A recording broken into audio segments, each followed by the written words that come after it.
morning.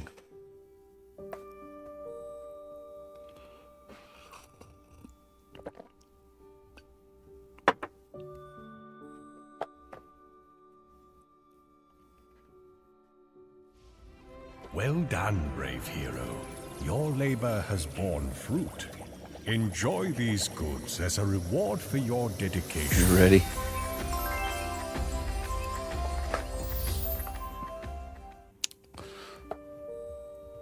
Spider Shrine. Tier 2 sub, 14 months.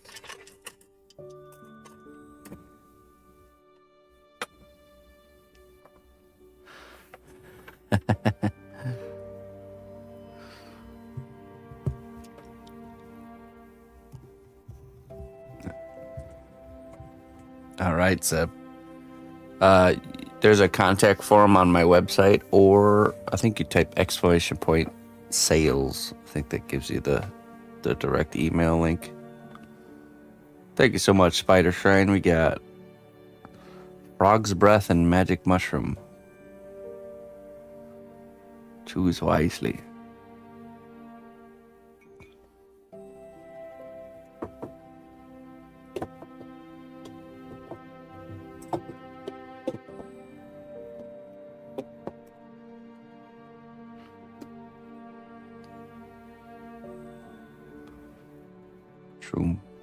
Shrooms. Okay.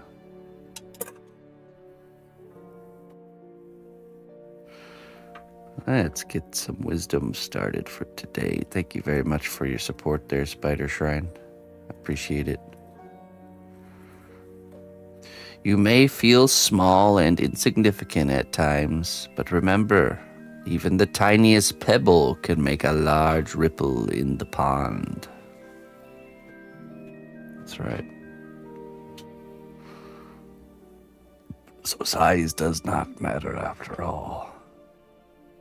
Or does it?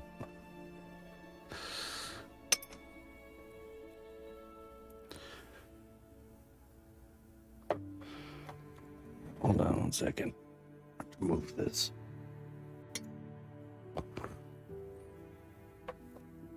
I need to find a good home for this. Make them waves.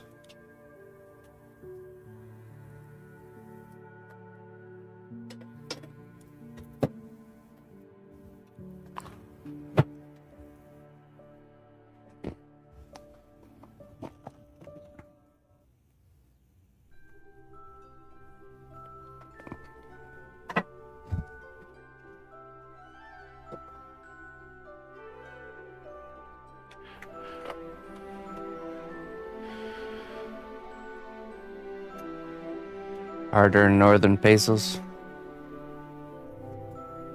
There you go.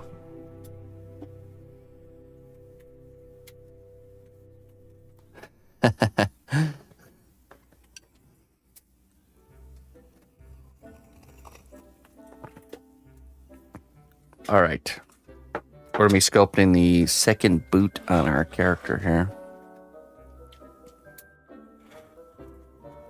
We did this boot. Very nice.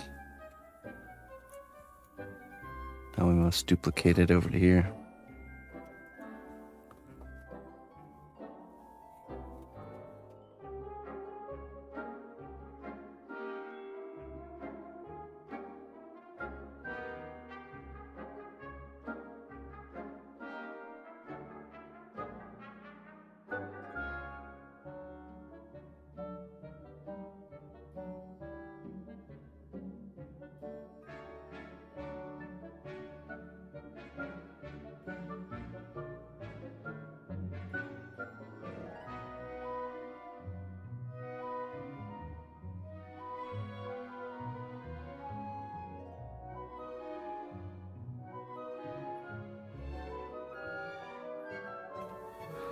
All right. Let me get a brush. Let us begin with adding clay glue.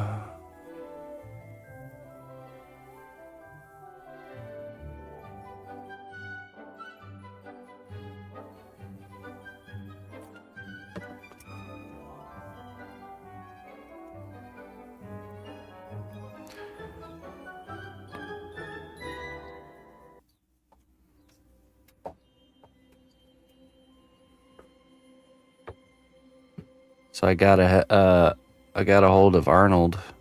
He is indeed coming out with a new line of epoxy clay, and he added me to the beta list. So we'll be able to beta test it as soon as it's ready.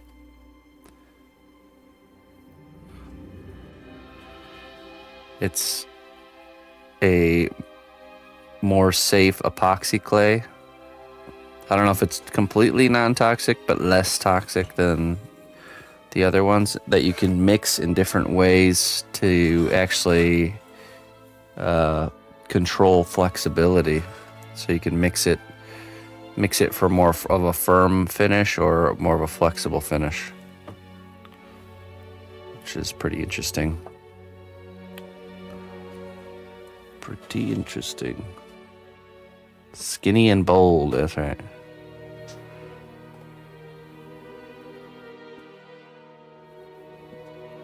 Alright, let's add a base layer here.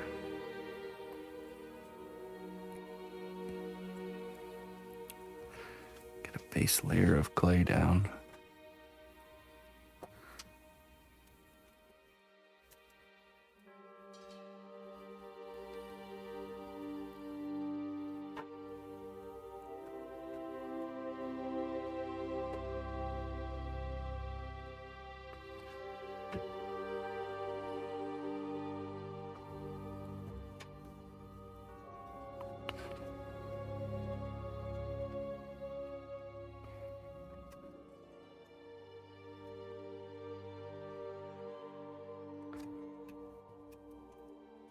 All right, hey Deagle, yeah, I saw that this morning. I didn't get chance to check it yet, but I saw that you sent something. Thank you. Exciting. Is it air dry or to be baked? This is a clay you have to bake to cook it. Cook it in a cookery.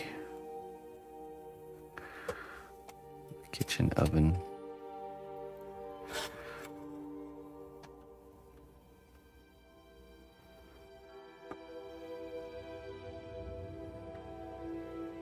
Did we do the shoe and then bake it and then do the part on top? I can't remember.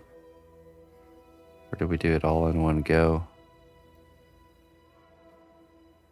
I feel like we did it all in one go.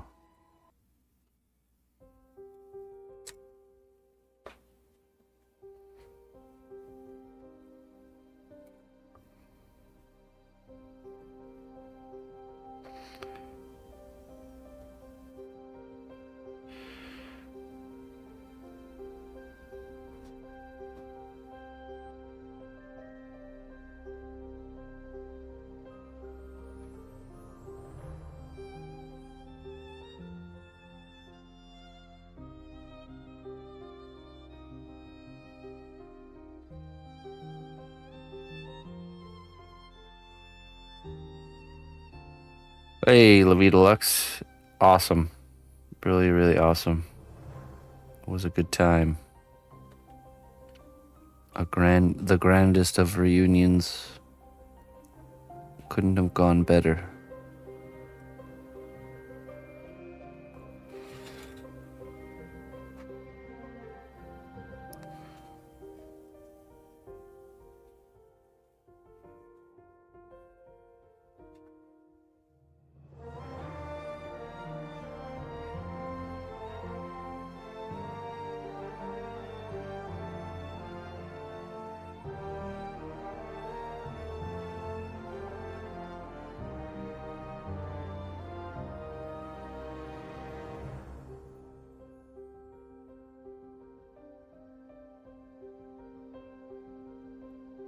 And we'll just focus on the shoe part.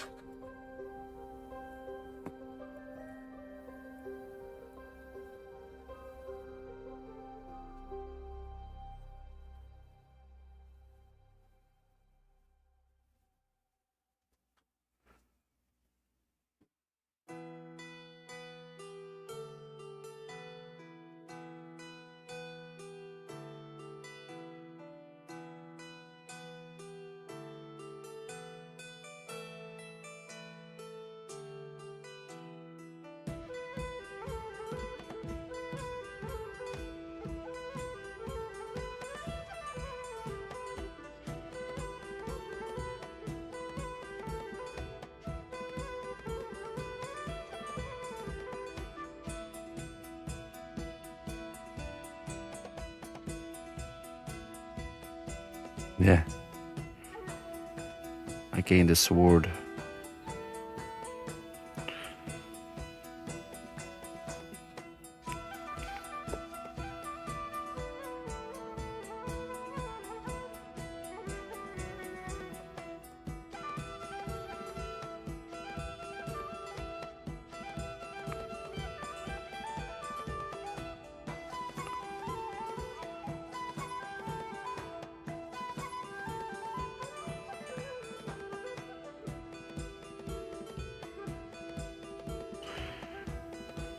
And I gained a lot. Pretty much gained a whole new family that I never knew I had.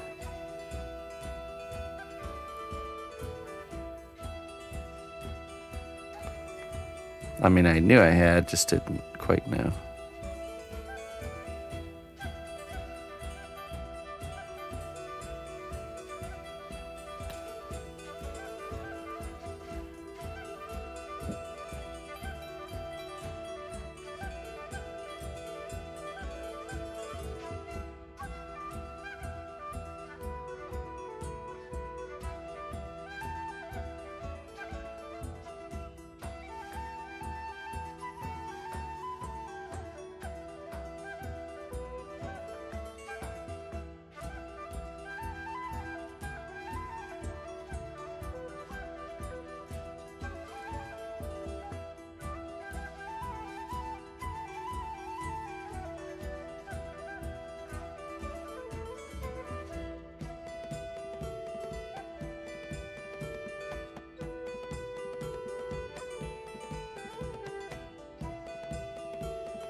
Alright, we're getting pretty close to the shape.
I'm not sure because I have to see if I have the right lighting equipment.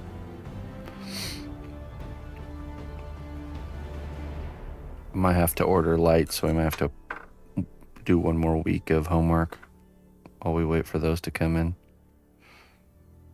That will be the next step, is doing the lighting.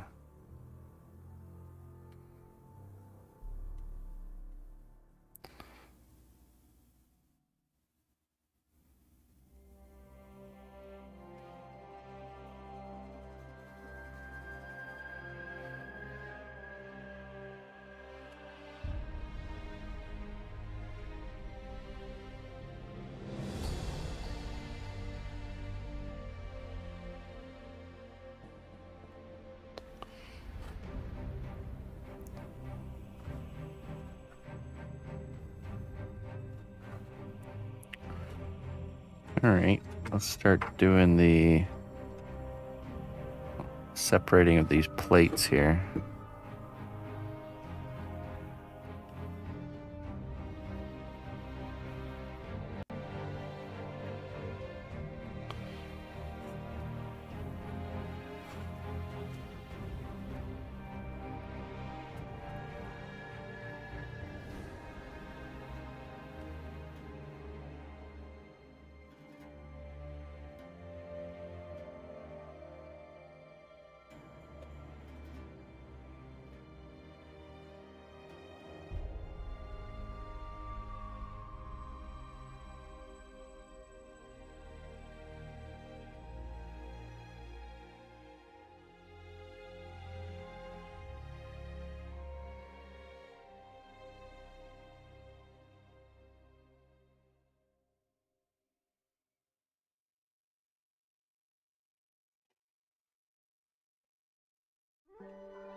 Oh, did I? Okay, then we should be good. I'll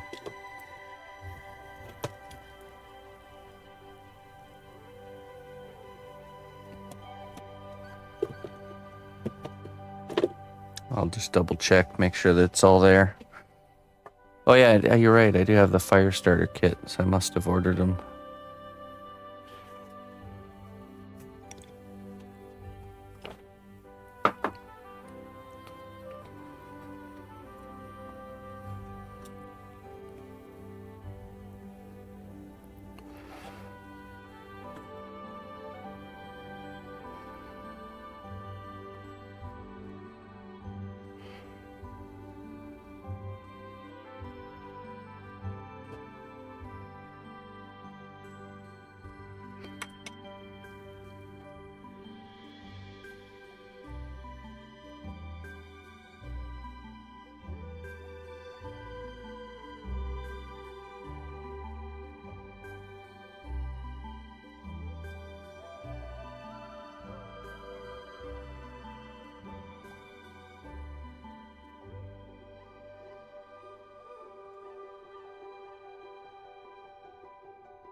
Can't see.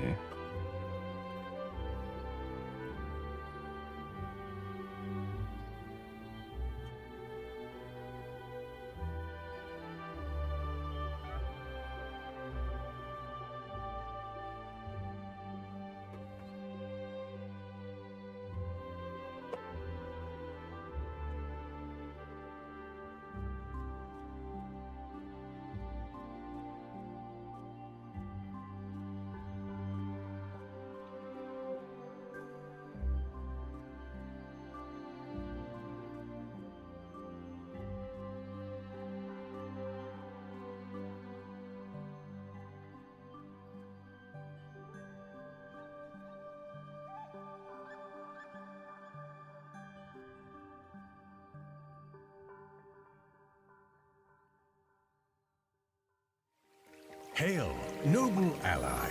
Please accept these treasures as a gift for your unwavering service to the kingdom. Hey, Mr. Jones. I was just thinking about you earlier. How I hadn't seen you.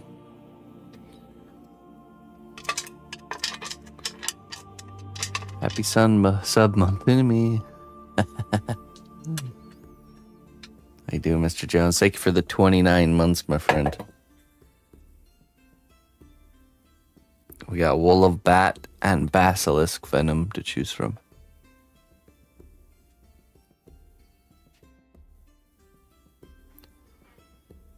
Make your choice.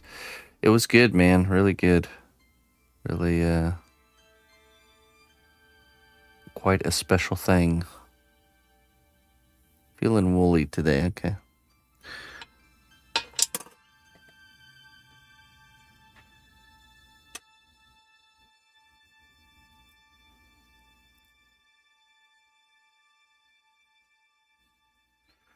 Within every shattered dream lies the scattered fragments of hope. Gather them piece by piece and forge a new vision for the future. That's right. I shall build my future on fragments of hope. From the shattered failures of the past. Just work low. Yeah, don't cut yourself. But yeah, no, this was really good. Really just started the weekend with meeting for the first time face to face and ended the weekend with feeling like I've known not just him, but all those people my whole life. So it's one of those crazy, unexplainable things.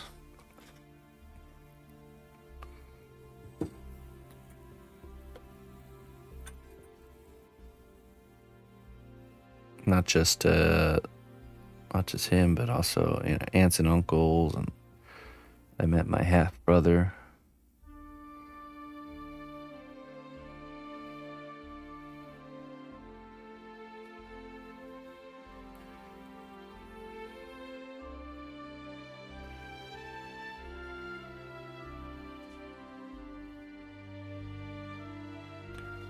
Lots of good people.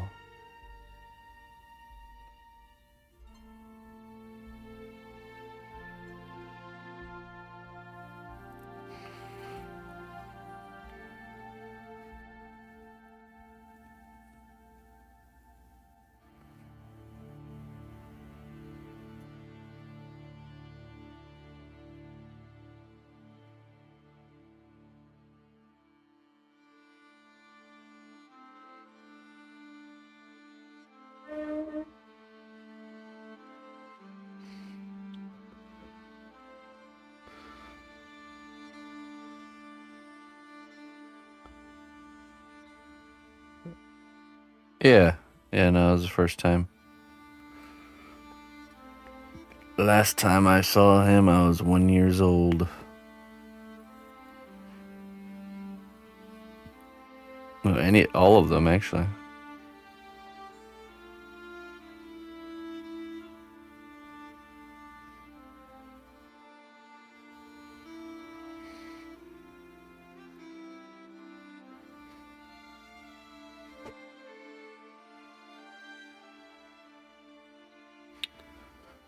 Gav Grow, hey, thank you.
I mean, so, hold on 1 second.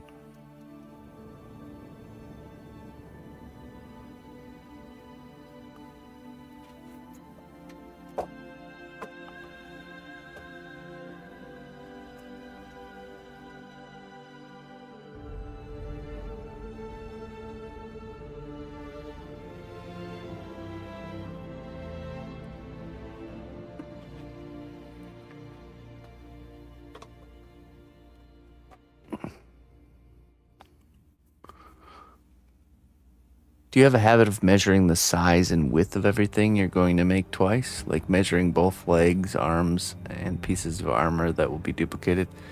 Lengths, yes. Less likely with widths. I kind of just eyeball that. But you can get, really meticulous with measuring using like calipers and stuff. I kind of eyeball widths. As long as the lengths are right, that's what's most important.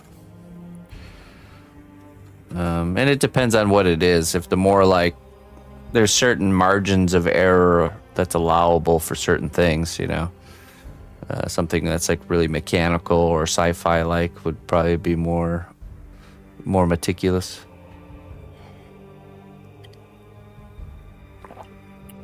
Hey, what's up, Spawny? Yeah, we've been working on boots. We got one boot down and we're starting the second one today, so. I don't know your specifics, but I do know what it's like to have an ex twist events into terrible and truthful lies, trying to get friends and family to say, oh, then you know. The flying monkeys come at you left and right. I heard that term used, flying monkeys. People being sent against you that don't even realize that it's intentional. But it's like an attack.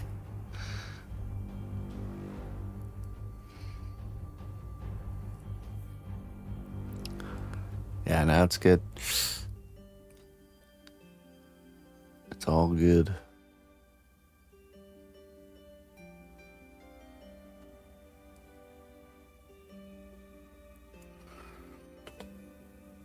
Yeah, so now, I don't know what you saw last, but we got some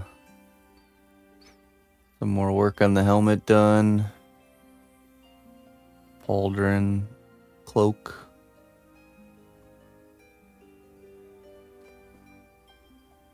And then that's the beginning of the first boot.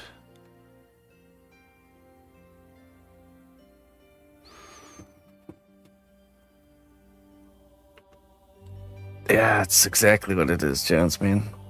Totally. Just...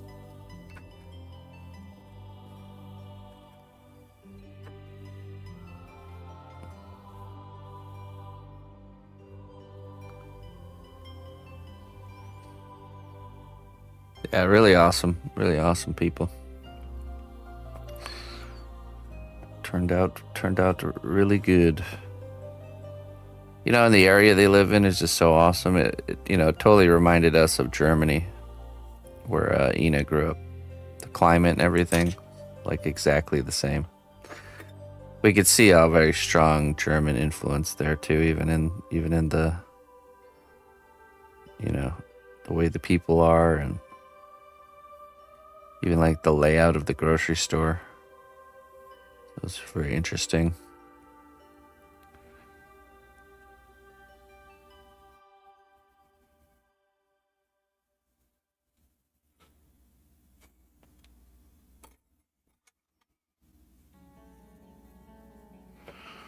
Okay, gotta get this other side. This will be the tricky one.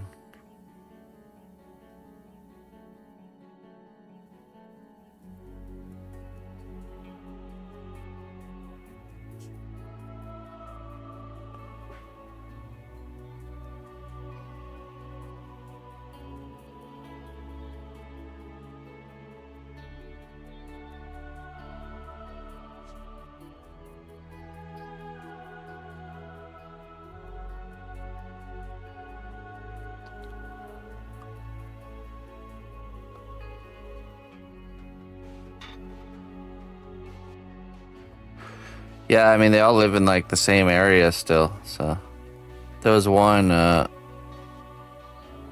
Uncle Graham, he drove up all the way from Florida. He's the one who owns the cabin that we stayed at.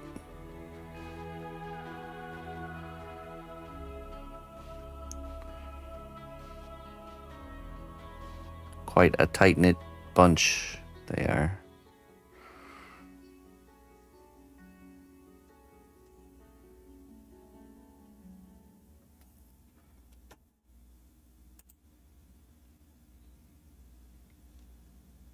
Yeah, I mean, that's true, yeah.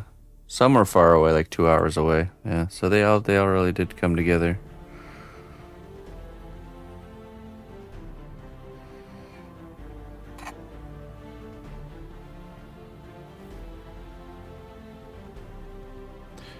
Did my older brother go? No, unfortunately, he's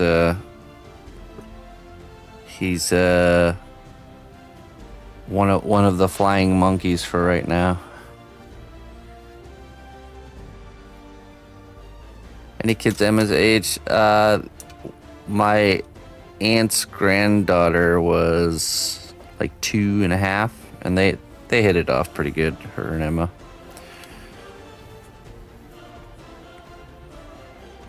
But that was it.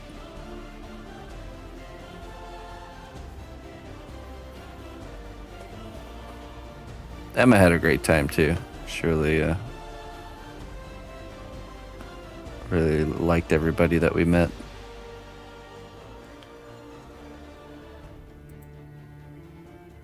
Yeah, they look very similar. The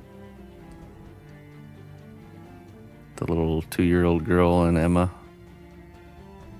A lot of visual similarities.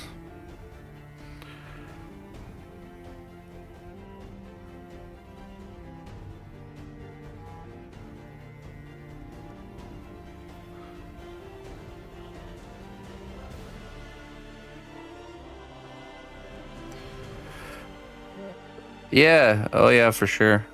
He looked into all my stuff. You know, we were talking a long time before we actually went out there.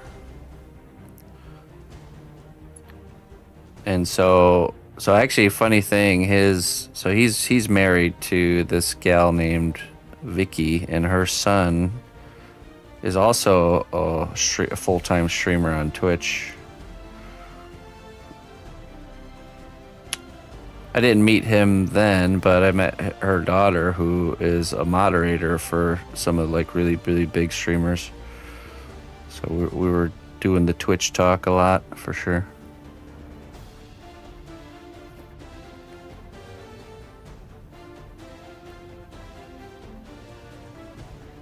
I think it's what game does he play?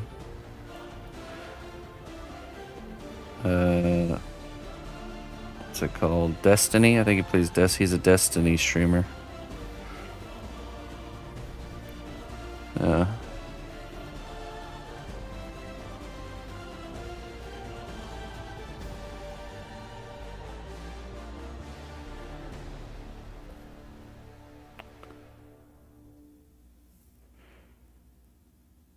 Yeah, he is. So he was like a diesel mechanic for a long time. He drove me around town and showed me all the jobs he worked at, and kind of told me his whole kind of story, which was cool to see. He worked for this company that like the guy would buy like seven from auction. He would buy like 7 garbage trucks or 7 bulldozers or something like that. Anything with a diesel engine that is like expensive machinery, he would buy like broke down crappy versions, like 7 of them. And so my father's job was to take those and take the 7 and turn it into one good one, like taking the pieces and piecing together a new one, and then they would sell that as like a refurbished piece of expensive equipment. So, but he really he didn't like that job at all. So he enjoyed it, but it started to wear on him, and that's when during the time he was doing that, he started doing a side business, just doing like home remodel, and he's got experience with electrical and plumbing and all that stuff, so he just did all that kind of work, and hit the business for that started to pick up, and he was able to quit the job working for that diesel mechanic job and just started doing his own thing. So he's like me, he's just doing his own thing, just different kind of work.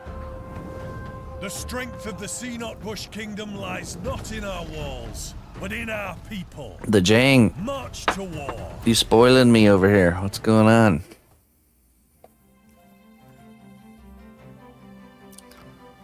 Spoiling me.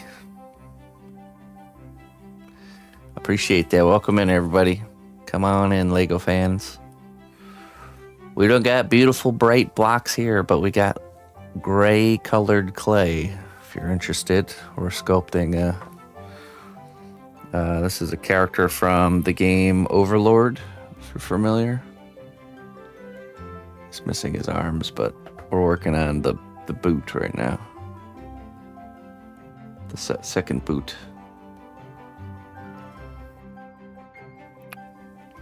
So come on in. Thanks for joining.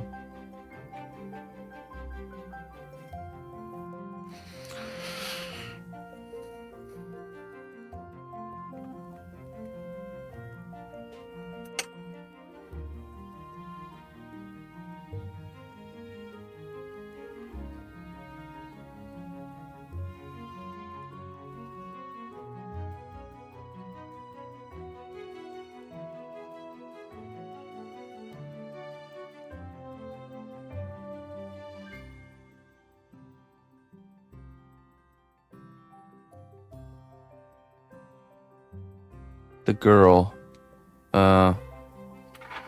Which one was it?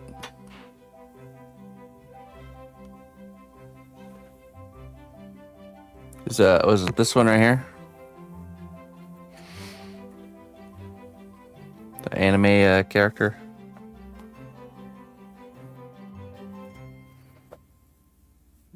Trying to think what else I have it would be.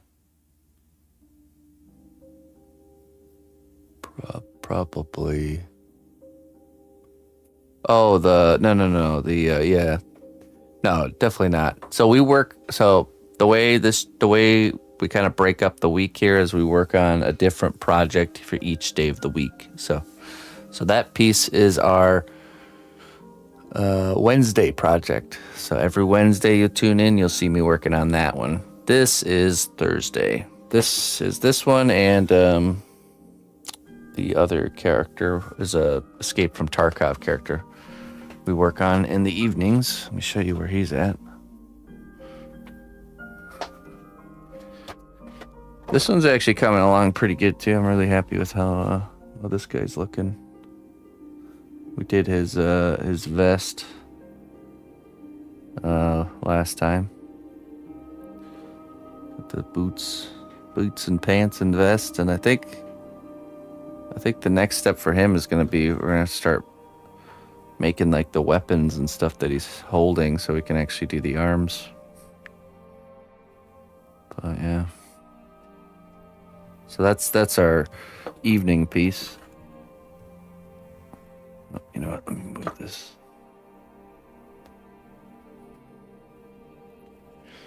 But yeah, she will be worked on again next Wednesday.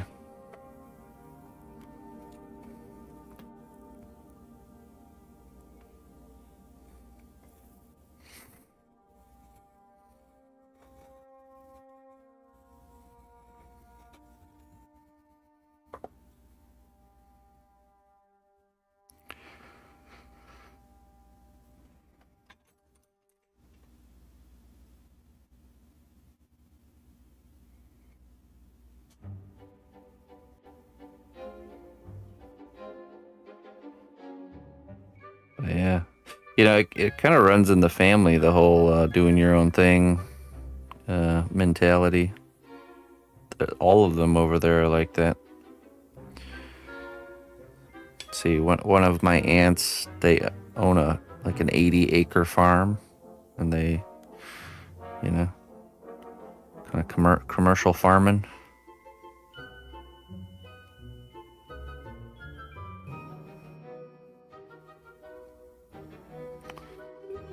The other one's into real estate.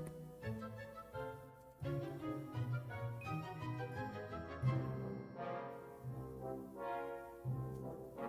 was only one of the aunts I didn't meet. She wasn't there because of something coming up.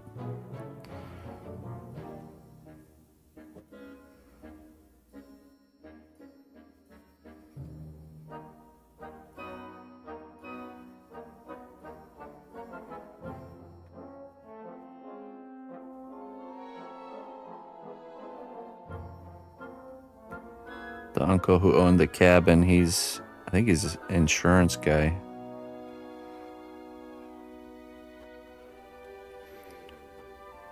But like bigger business insurance type stuff.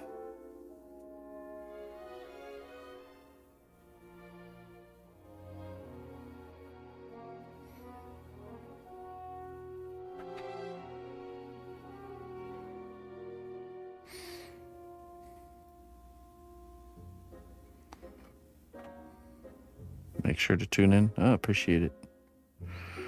Thanks a lot, Jang. I appreciate the raid again, my friend. Spoiling me.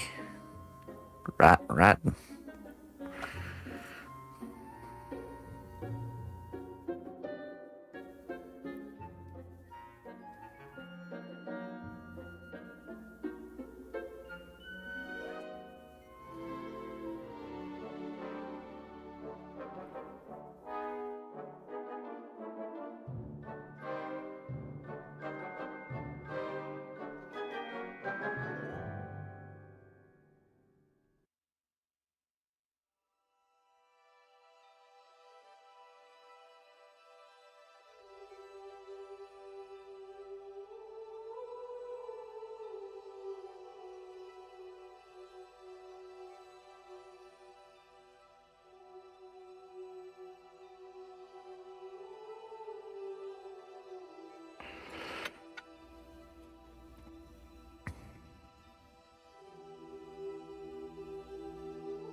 Oh, nice. Exciting. I really like how yours turned out. That was a really a good one. I can feel my female face sculpting power growing.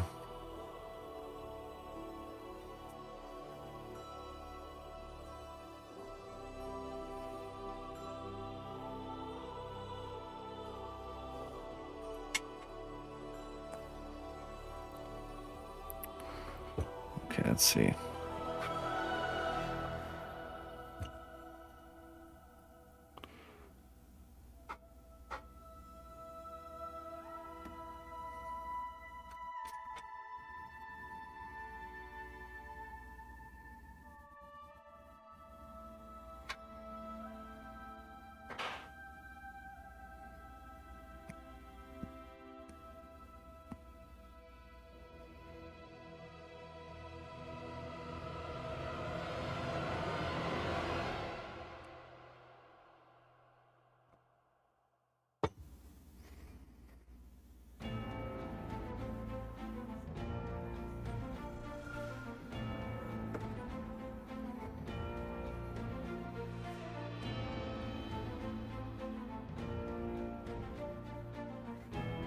We will be doing troll heads this Friday if anyone's interested in getting a troll head made.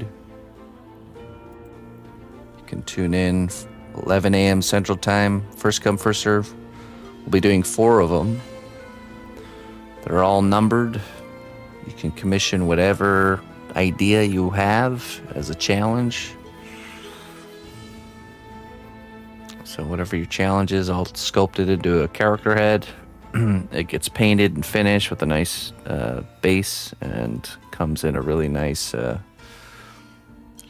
medieval fantasy packaging to fit. Straight from the Wizard's Workshop. That'll be on Friday.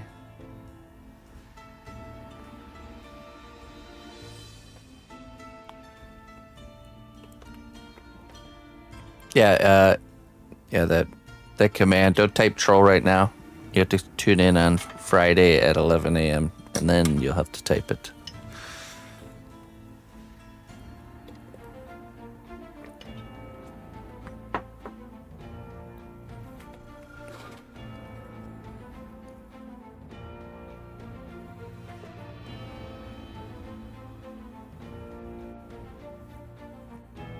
Hey, thanks, Yug. Was it Yug or Yug?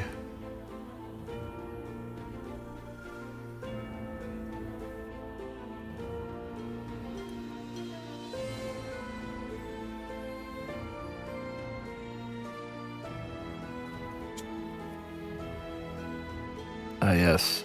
Yeah, we have an active gallery over on Discord where you can check like a troll head gallery. You can see all the ones that were made and which prompts were used for them.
We're also doing show and tell this Friday, 10:30 a.m. Central Time.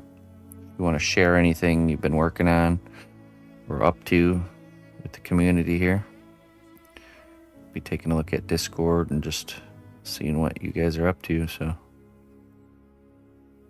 just plop it in whatever channel, whatever category it goes in. Be garden stuff or creative ventures, whatever it is you want to share.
Me and Emma were looking for a new game, and I settled on. She really likes games where you kind of capture creatures and like take care of them.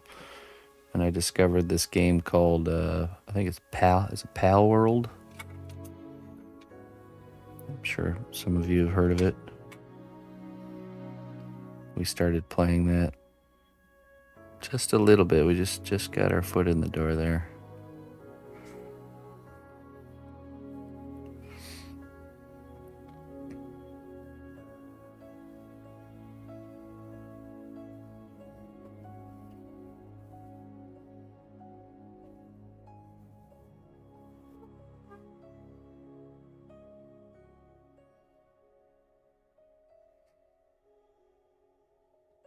Very Pokemon-esque. I thought it was cool though that they had the slimes from Slime Rancher in there, which me and her played a lot of Slime Rancher too. So just getting started, so we'll see.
Hey, PB. Good day to you.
All right, let's do the texturing. I think that's what we did. I think we fully completed the boot here.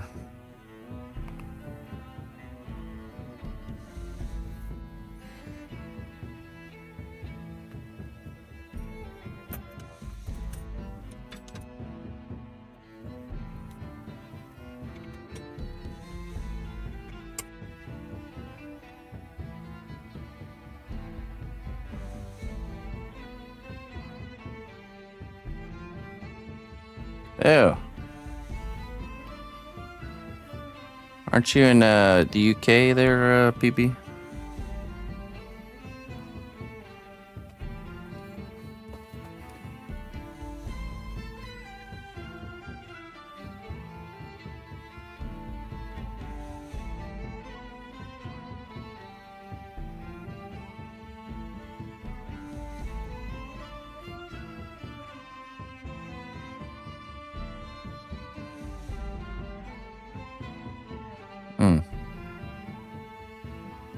Crazy.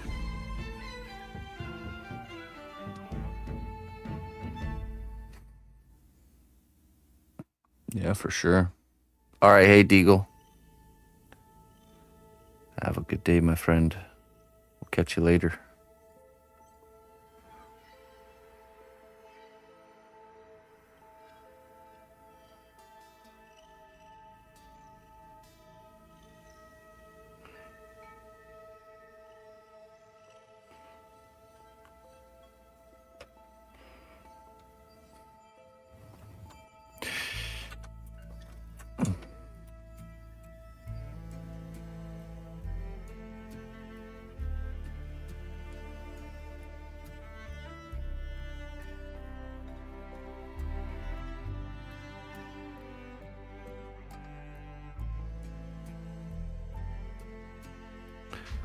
It's a crazy world out there, PB.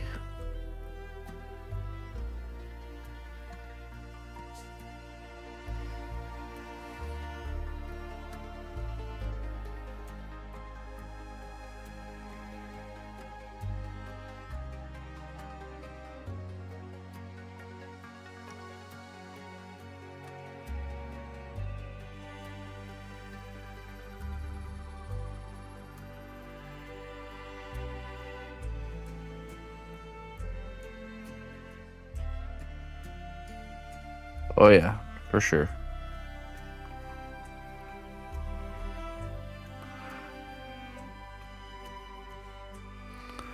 We shall adapt and overcome. Mm-hmm.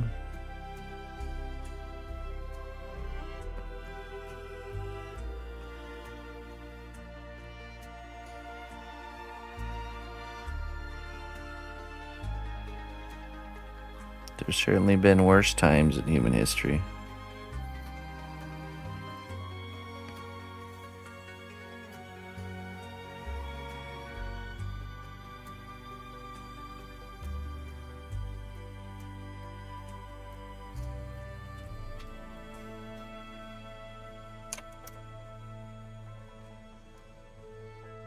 Yeah, delivery.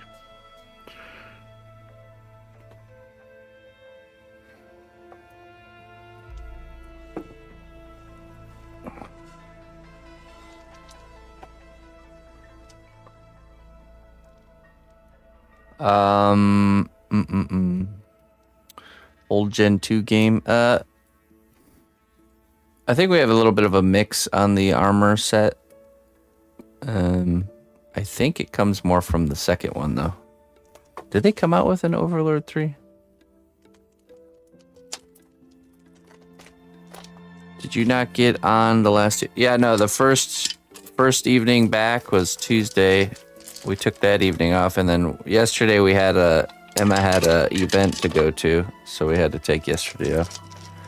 But we're on for today. Don't worry. You might be tripping. Yeah, actually, we were here. I like that better. We were actually here, and you just goofed up somehow. I like that better.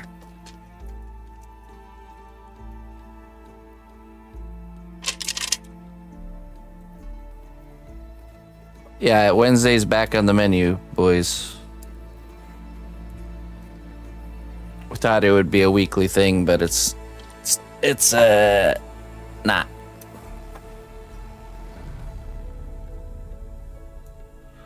Wednesday evening's back on the menu. For now. It was just 1 and 2. Oh, okay, yeah. Yeah, I think a lot of our reference comes from 1 for the details and 2 2 for the details, 1 for the overall kind of layout of the character. Kind of a combination of them.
Yes.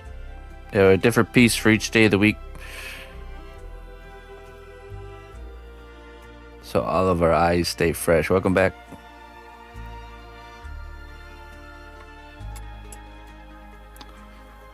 All right, let's do let's work on let's texture and add the rivets here.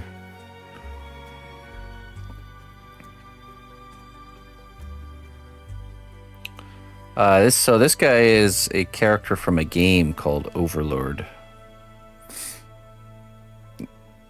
In the game, you command a group of minions to do your bidding. You can also fight as the Overlord, but he's essentially like if you're familiar with Lord of the Rings, he's Sauron.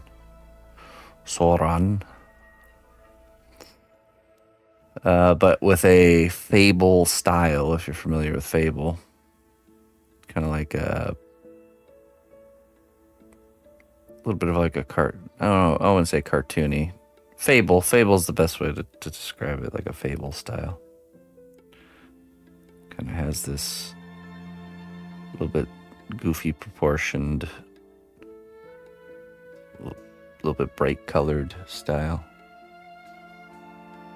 Can't believe it's already Thursday. Wow, I know, right? What the heck? I mean, I started on Tuesday, but man, I just jumping right back into the saddle here, and we're cruising along. All right, now here's the question for those of you that watch the stream every day. When I wasn't here, a coin for an old beggar. Hey, here we go. Hey, Deagle, thank you so much, my friend. Thank you for the tip. I always appreciate that. Thanks for your support. For those of you that watch the stream every day, was the time slower when I wasn't here? Because maybe I'm the one sitting on the remote, making time fast forward. Yes. Shoot. Here I thought it was some external force's fault for time speeding up, but really it's my fault. I'm still on last Monday. You weren't here, didn't even notice.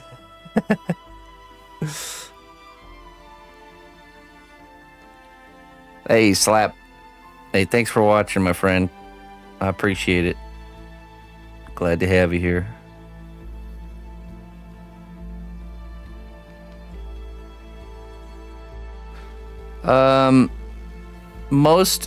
Pretty much all of them are commissioned. Yeah, I'll probably do more personal work, but I always try and sell my personal pieces.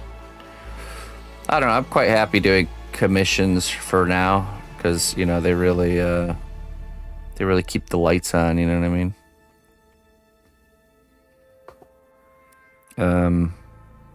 But occasionally I do dive into a personal work, and then I just kind of find a home for it.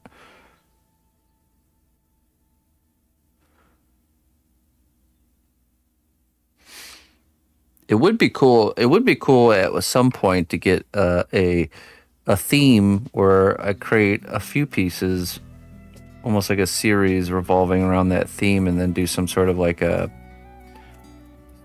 showing. Wouldn't that be cool? The problem is I exist exclusively on the internet, and locally nobody knows me. So.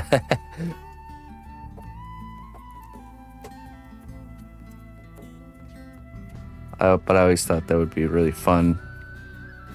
A fun theme too, So I'm like what we did with the skeleton pirate piece. Just create a few like characters or scenes or pieces.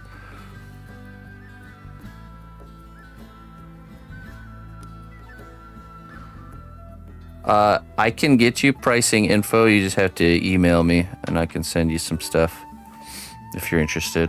Just shoot me an email. Let me know you're interested. If you have any idea of what you're looking for, that can help narrow things in. If you don't, it's fine. I can give you there's like a kind of a general breakdown thing I got. So get you at least in the right, can kind of figure things out from there, essentially.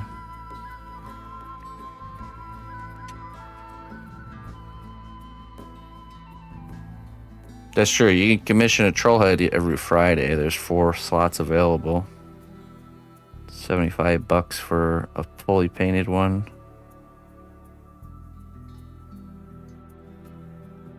With the numbered limited edition certificate and the boxing and all that stuff.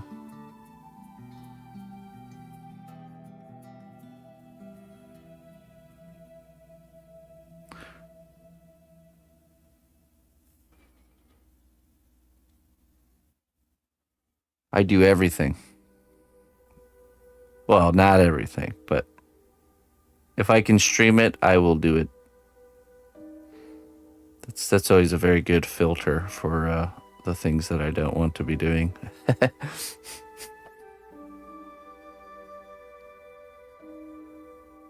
How come Ina only gets half your rate? Well, it actually averages out. It's not like half, or it's not like split up in that manner.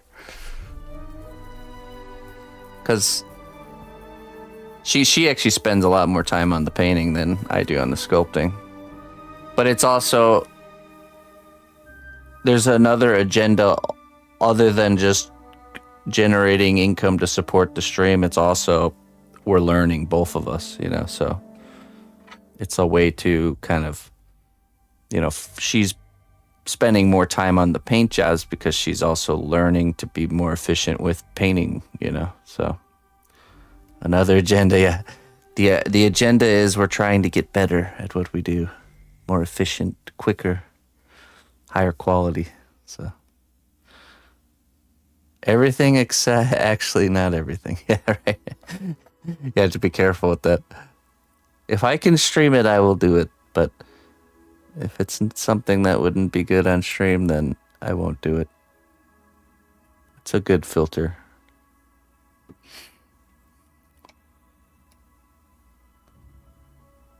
Not that there's anything wrong with anything beyond that scope. It's just not something I want to be particularly, you know, spending my time doing.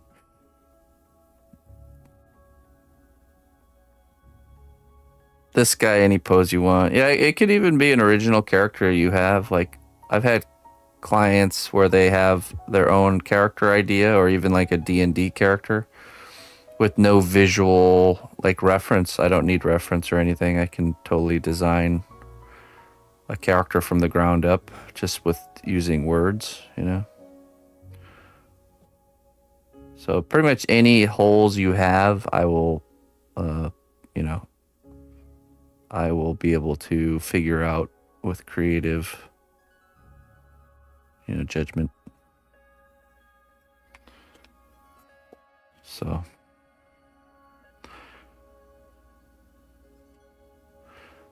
or even if you don't have a specific idea, I can also help with the idea department as well. If you, let's say you have a budget and you want ideas to fit the budget, we can work it from that angle too.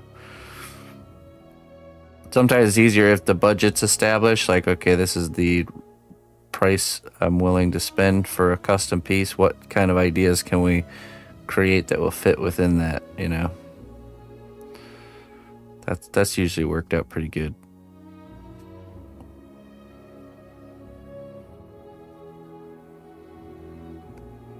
And it always works out good for the client because you guys will typically always get more than what you pay for. So I did a one-on-one session with my student. I have a student, Bufachi, that I've been meeting with consistently, and I was talking about that, or we were talking about that too, because he has the same issue with trying to decide the size of the first thing that you make to make it so the size of the finished work fits what you want. You know, it's so easy to get off on that. Usually ends up with projects being bigger than they are supposed to be. It's a hard thing to hone in Probably because there's room for improvement in that department. You know, like being more meticulous with measurements and stuff.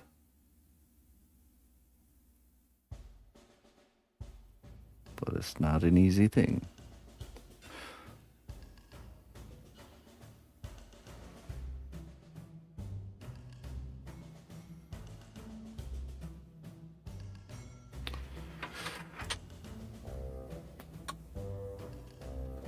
All right, we're gonna do some.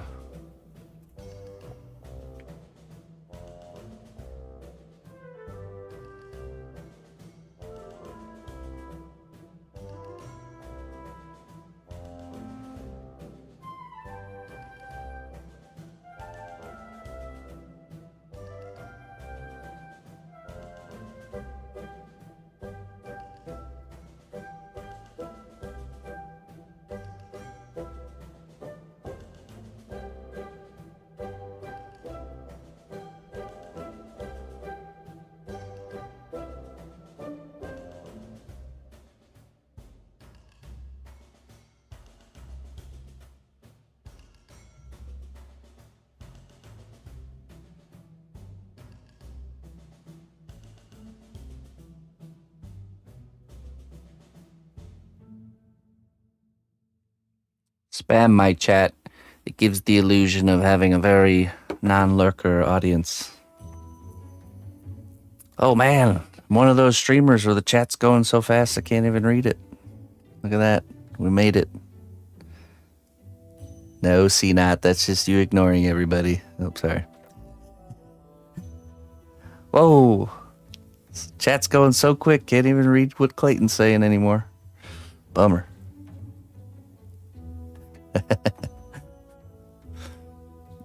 Oh, I need some more coffee.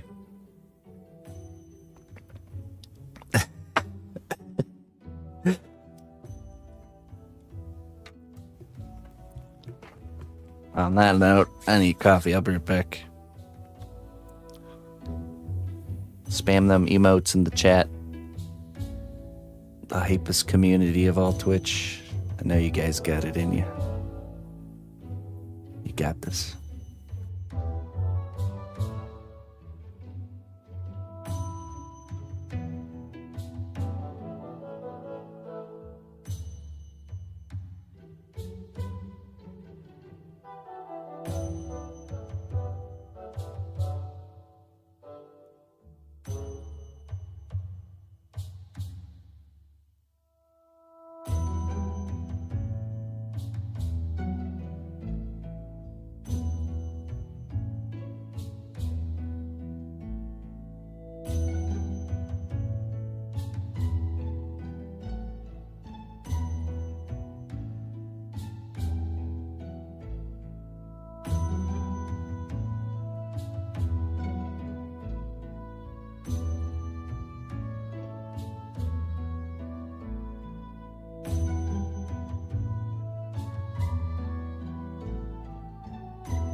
All right.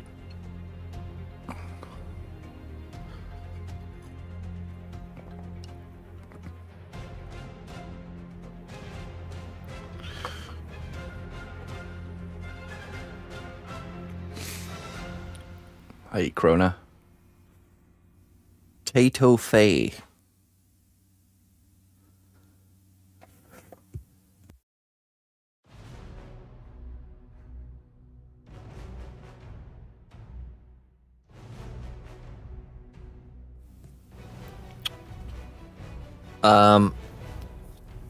Okay, yeah, just compile that information into an email and send it my way. With the yeah, just send it to me in an email and we'll talk about it.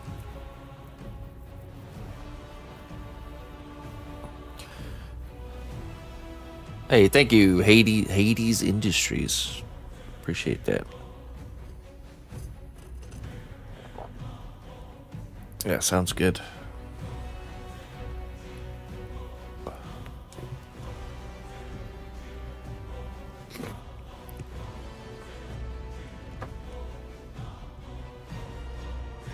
That's stale mail.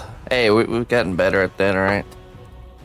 We have these phases where we get behind and it becomes a big task to get caught back up, but currently we're caught back up. Also, the missus is kind of starting to take over that department, which means it's getting handled much quicker. That's the real reason.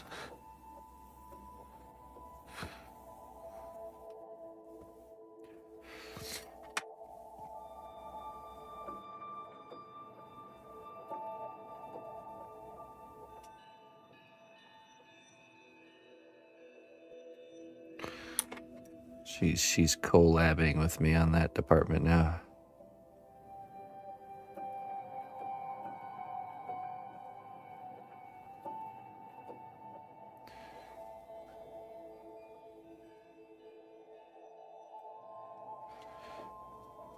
Doing more, still paid less.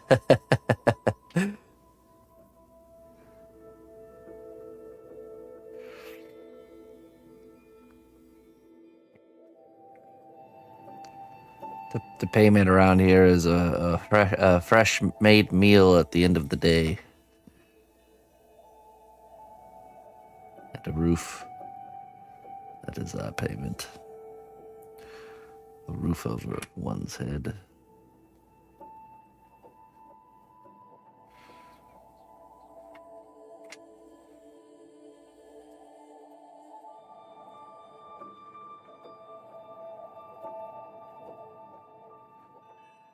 Yeah, there's a waiting period, but that's okay. It's not something I can really say how long or when or why. But there's nothing no payment required until the work is about to begin, so it costs nothing to wait.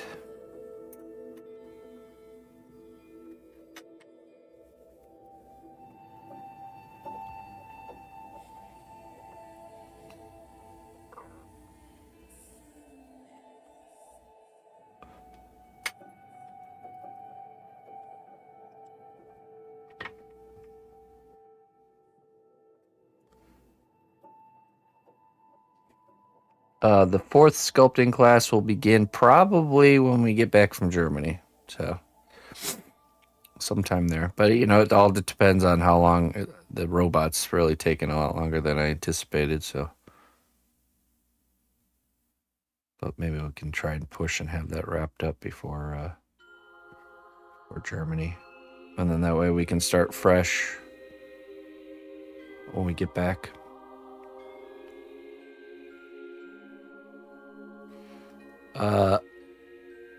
Middle of October to middle of November. So we'd be looking at like mid to end of November.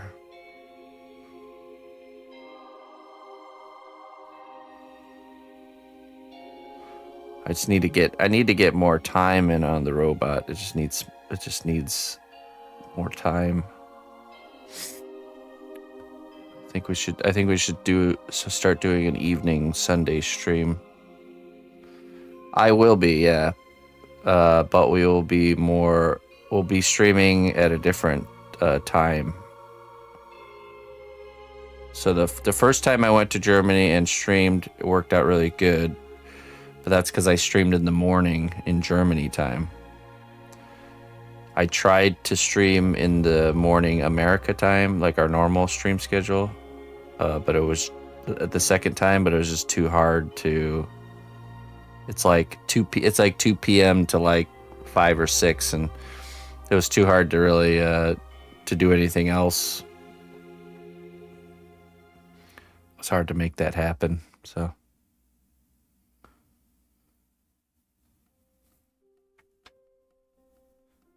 Don't give me up. So yeah, I'll be going live. It'll be, let's see, 8 a.m. Germany time till noon. That Morgoth time viewing was killer on our end. Yeah, I think it ends up being like 1 a.m. till 4 a.m. or something like that.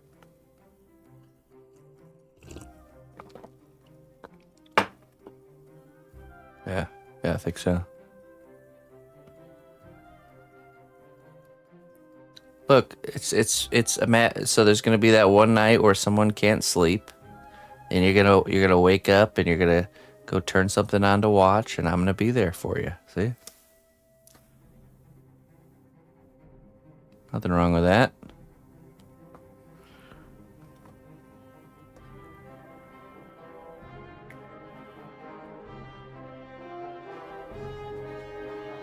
Old man yells at VOD. Yeah, or you could just turn on the VOD for the previous night when you are during your normal watching time to see what happened. Yeah, it's just the best way to do it because, like I said, I tried to make the normal stream schedule work while out there, but it being like 2 p.m. till 2 to 6, it's just. There's no way to plan anything else for that day with the stream right there. But when the stream's in the morning, as soon as I get up and pretty much before everyone else gets going, then it works out good. So.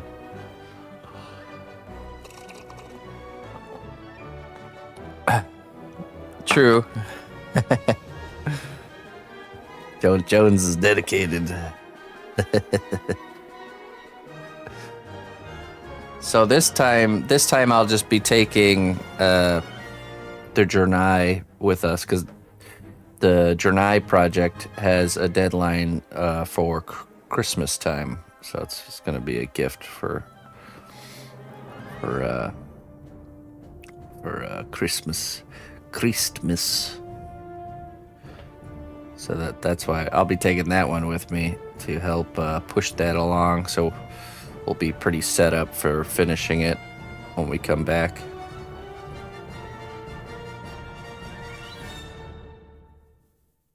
That's the game plan.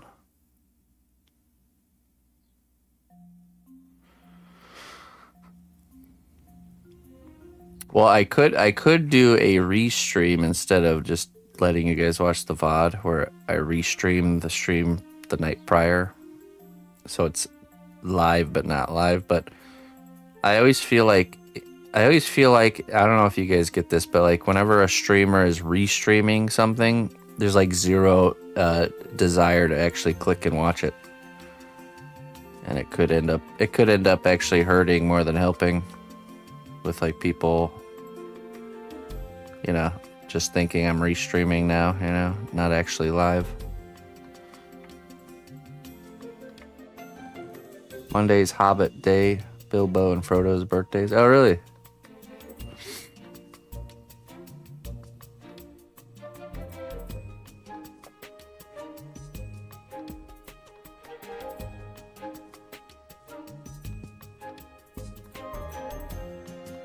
I think I'll order second breakfast that day.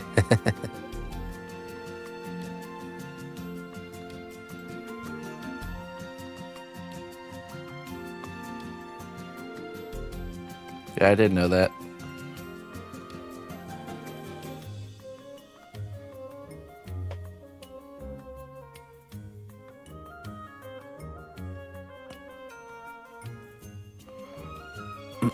Did you know that Gimli and Legolas, after The Lord of the Rings ended, stayed friends and stuck around in Middle Earth till Aragorn passed away? And then Legolas built a ship, and Gimli and Legolas went to the Undying Lands together to continue their adventures. There could be a whole like mini series of the adventures of Gimli and Legolas in the Undying Lands.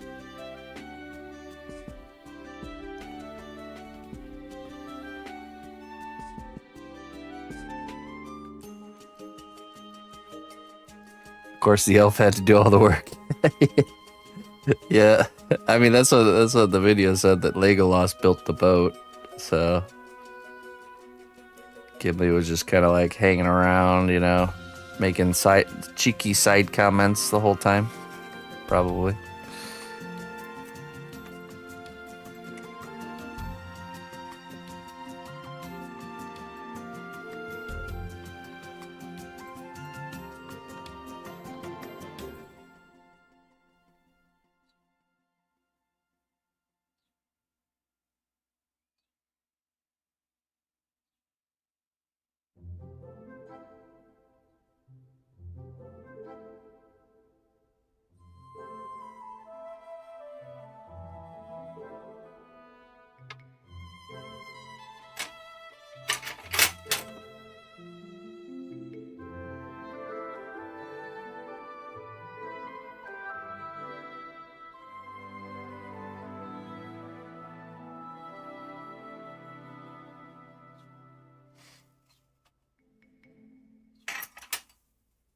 Did he really?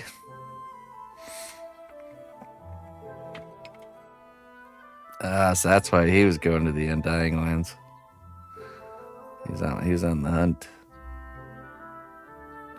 Did she go to the Undying Lands, Galadriel?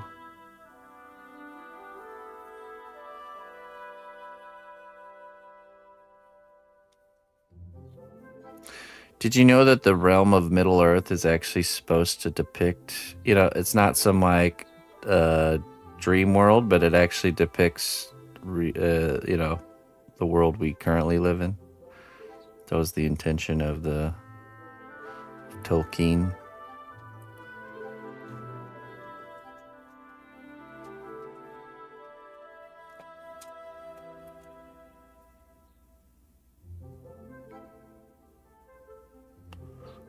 Lord of the Rings, the true history of the world we live in.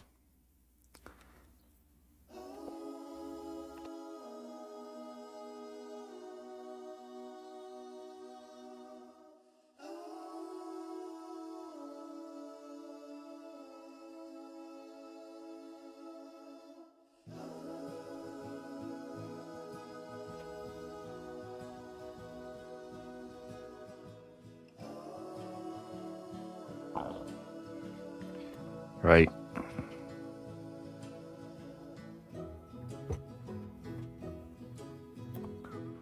Well, I mean, it makes you wonder when you ever look into like people that do DMT experiences, all saying they see these elf characters. The Undying Lands, through the gate of DMT.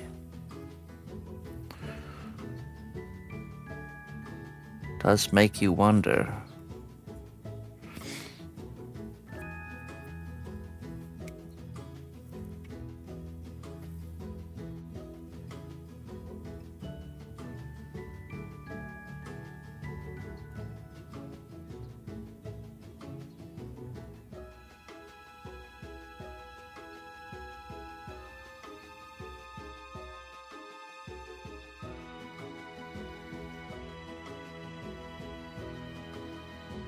Oh, okay. What's Mordor then? What does Mordor symbolize?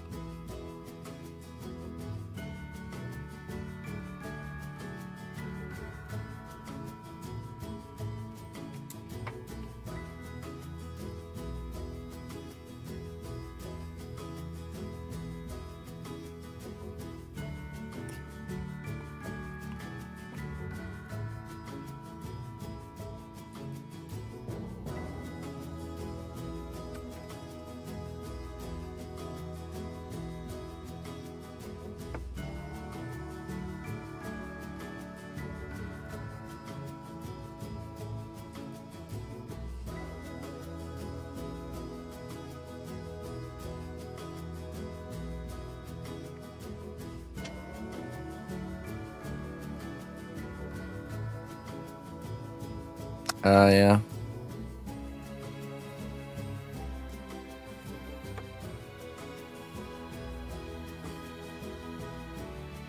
I'm trying to think if we ended up baking the boot or not.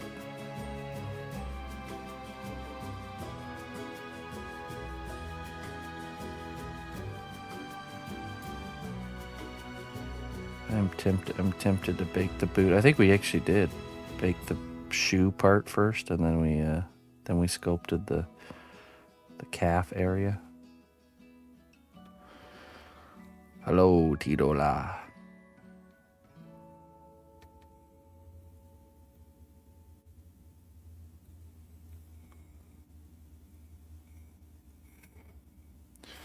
Yeah, let's just let's go ahead and lock that in.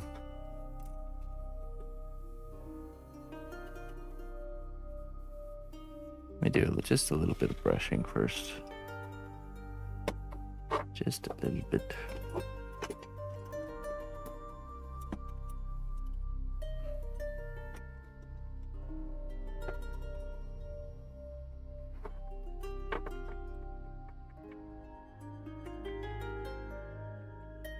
Ah.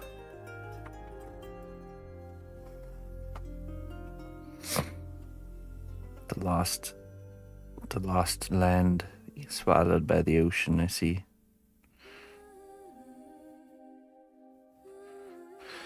I see.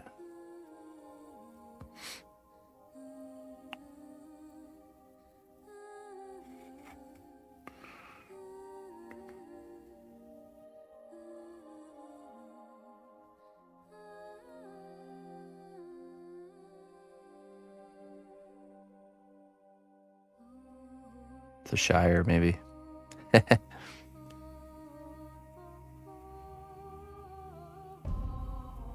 I guess they would see themselves as maybe Gondor.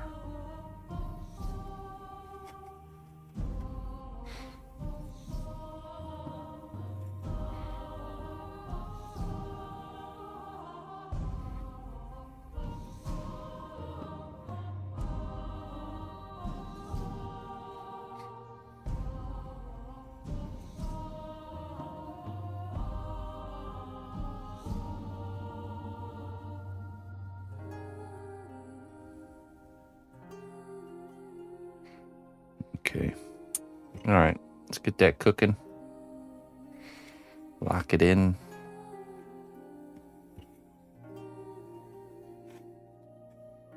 And we will work on something else while that does its thing. Maybe get some robot time in. Robot boot. I'll be right back.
Oh, really?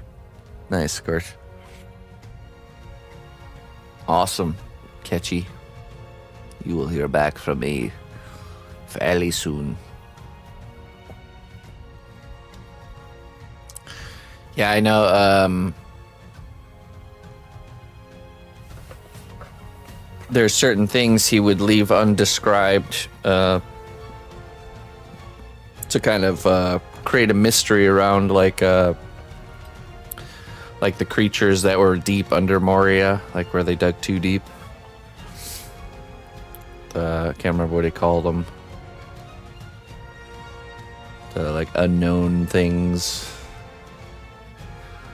Kind of similar to like almost like Cthulhu, you know, like ancient beings in the deep that like nod at the foundations of the world, you know,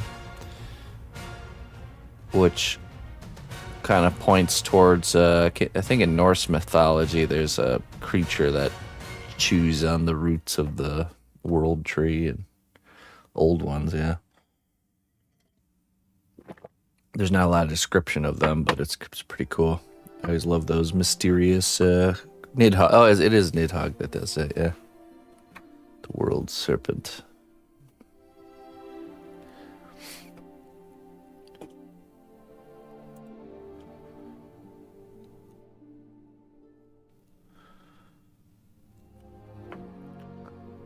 Must have some good medicinal properties, those Yggdrasil roots.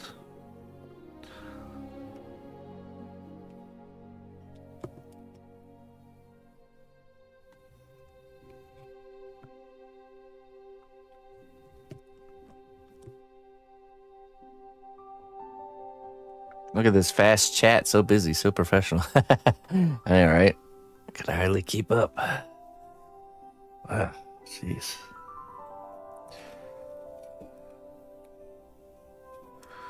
All right, from one shoe to the next. Looks like we're pretty far along here on this one. Get the need to clean up things a little bit.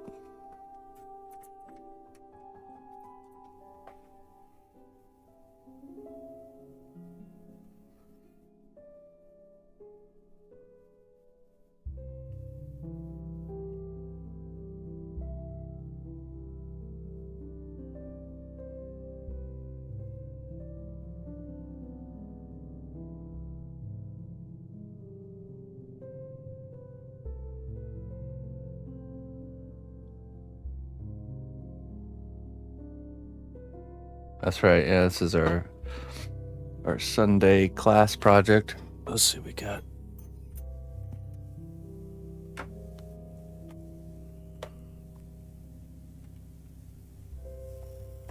Got this backpack here.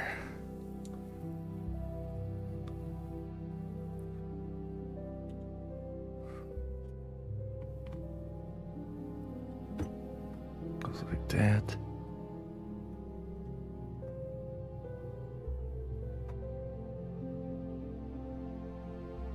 Yeah, he is. This is gonna go something like that. It's like kind of little bendy arm thingies. Yeah, like this. Just have to make the second one.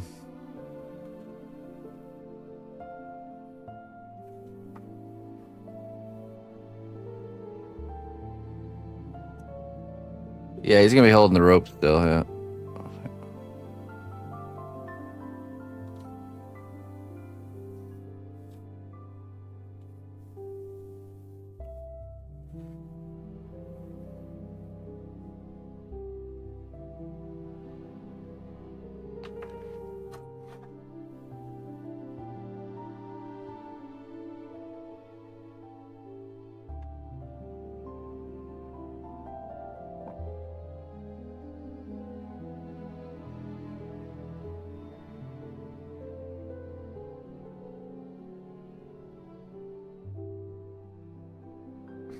Yeah, we're going full Terminator.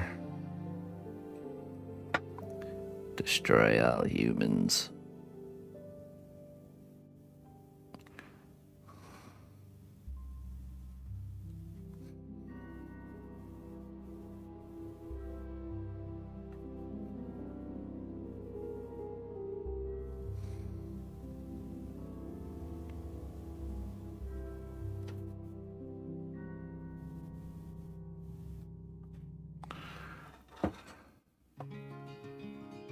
A robot has the same level of empathy as a bug.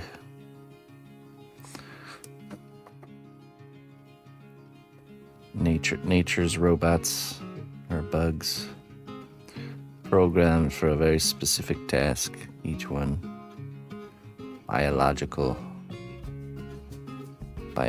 robots.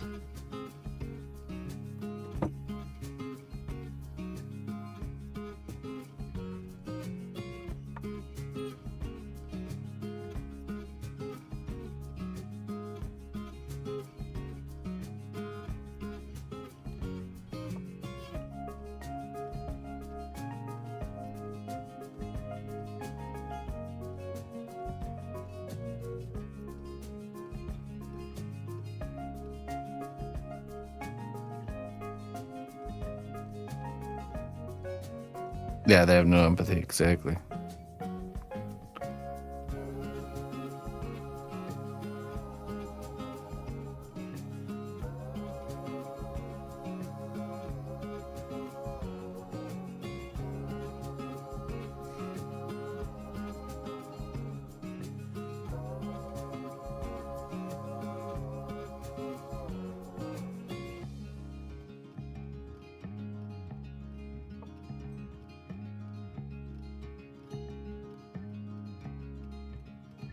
Whoa, chat moving so quick, just missing questions.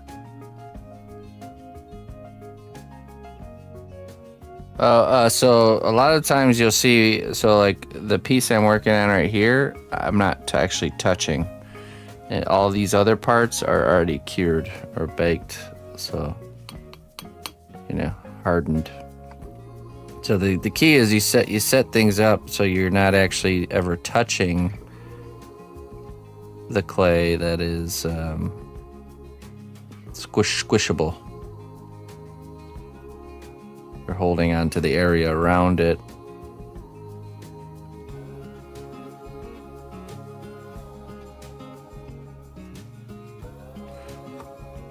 That's the winning strategy.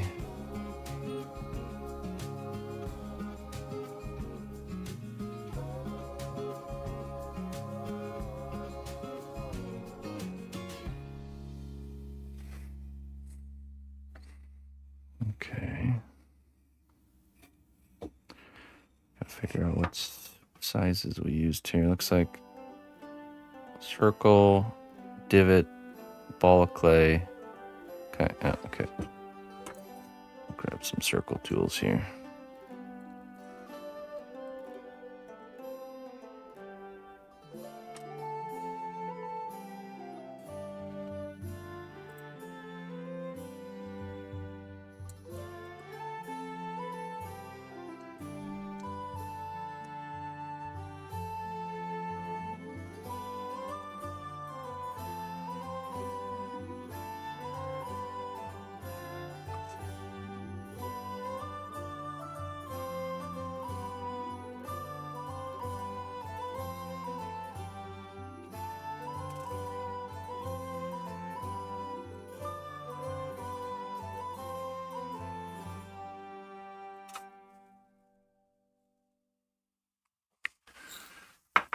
Okay, let's see.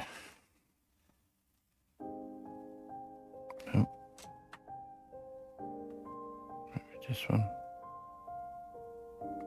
It looks like about the one right there. Or did we use something like that? No, that's too big.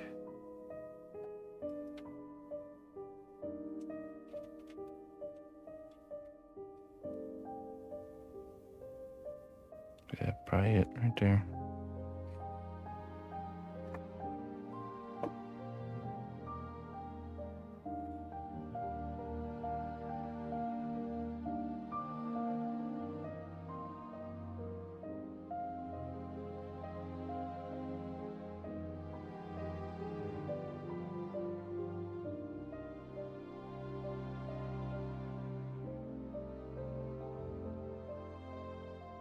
The Bob Ross effect. Titanium white. Betty White. Before it was titanium white, it was actually lead white. lead was the source of the white.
Lead white. It's probably worth some good money right now.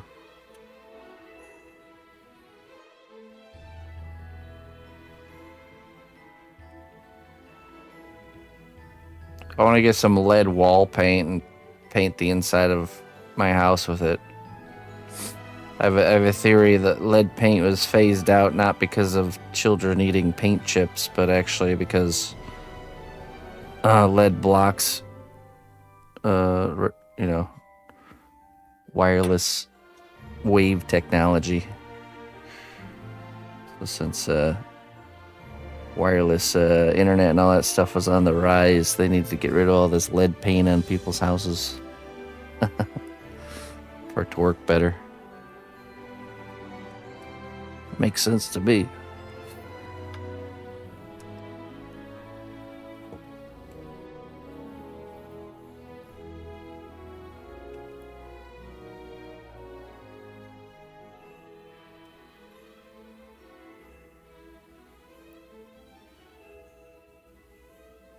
"1978, lead paint was banned."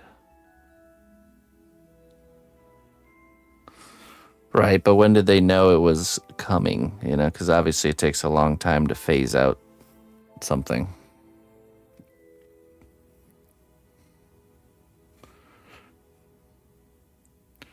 When was wireless technology in development?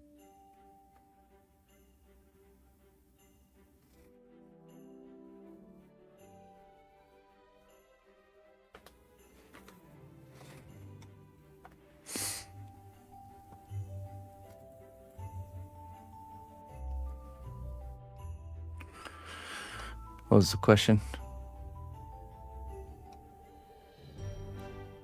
Oh, CNOT school. Nice, Livy Deluxe.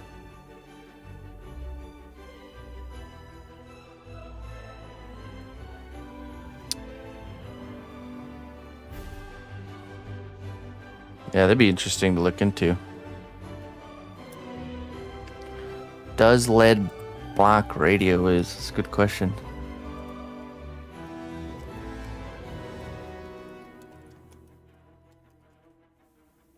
Yes, lead can block radio waves by creating an electromagnetic shield, similar to how it blocks X-rays and gamma rays. They just wanted to turn us all into the Hulk, so they had to get rid of our lead paint. I knew it.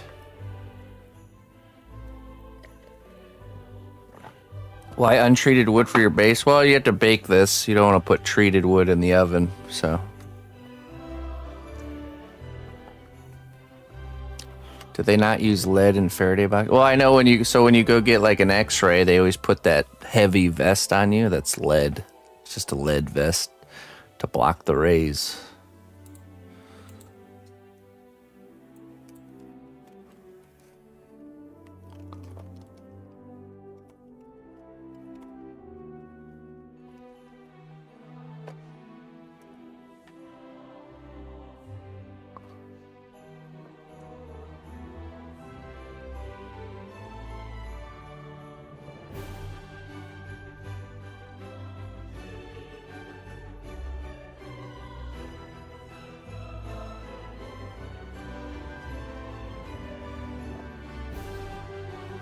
No, you just use your normal kitchen oven.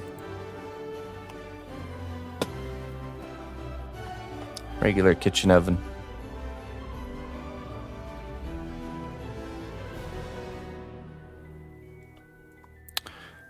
Well, you used to have a set of your antenna was on the roof of your house. Remember those giant, huge metal contraptions, metal sculptures everyone had on the top of their house? I remember we had ours on the top of our house for a long time. And then you run a cable down to the, to where the TV was.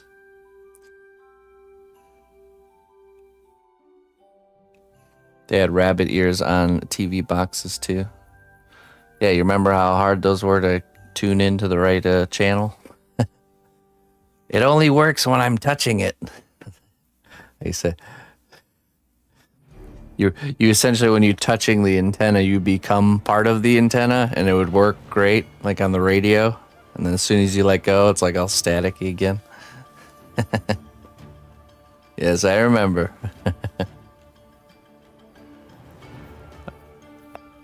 I remember my dad had a like copper wire like spun around the radio antenna and just like this huge giant piece of copper like flailing through the room so it would work properly.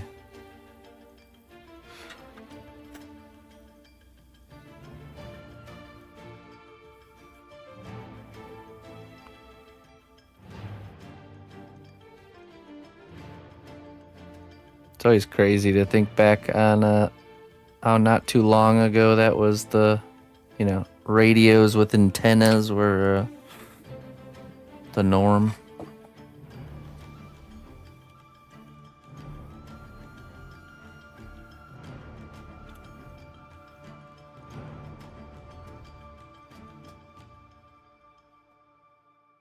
Lead in pewter was the reason for the poison apple and Snow White. Oh, really?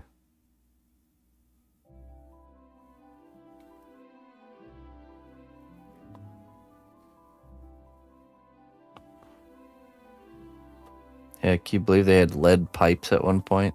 People getting like all their drinking water out of a lead pipe. Oops.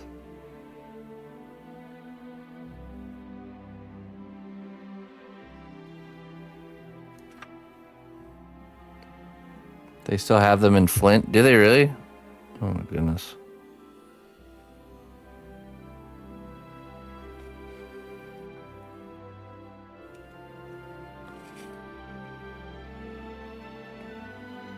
Poor residents of Flint dealing with terrible water issues for a long time then.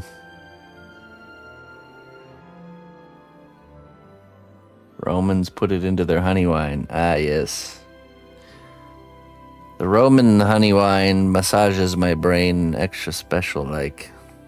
Gives me a funny feeling of detachment from this world.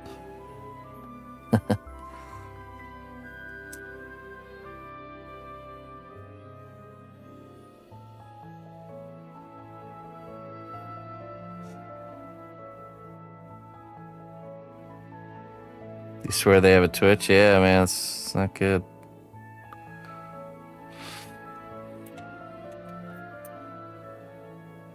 Not good.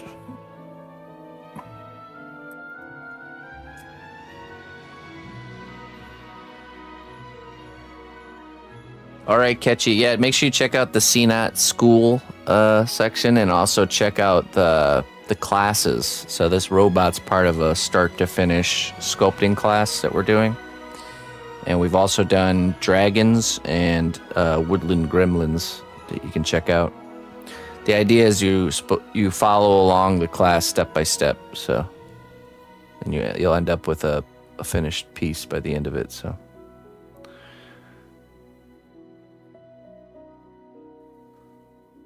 Ah, interesting.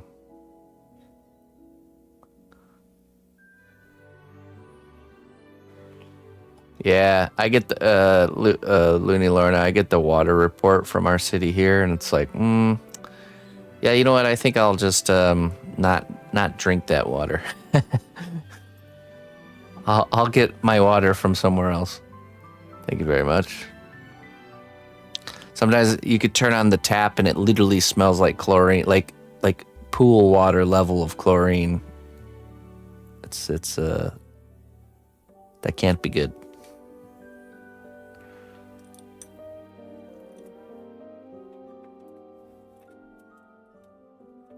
Hyperchlorinated water. No, thank you.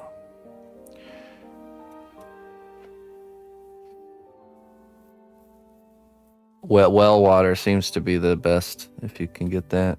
Does seem like this, or I mean that can be messed up too, but seems to be pretty good when it's not.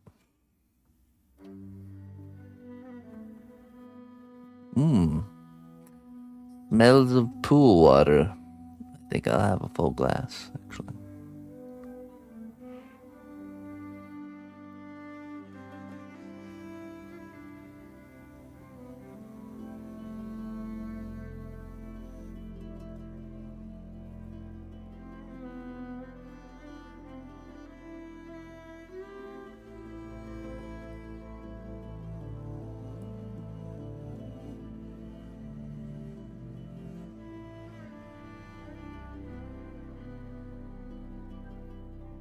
Jelly bean? That's nuts.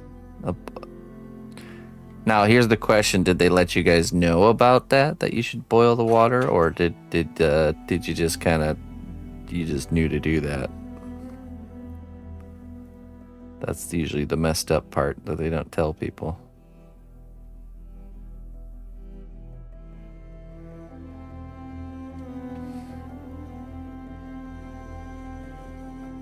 Yeah, groundwater can be... yeah, that's what I'm saying. Most of the time, well water is good, but there are obviously situations where they're doing like fracking or there's a lot of like farm chemical runoff that can be pretty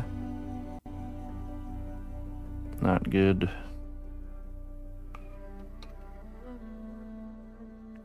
It's a toxic world we live in.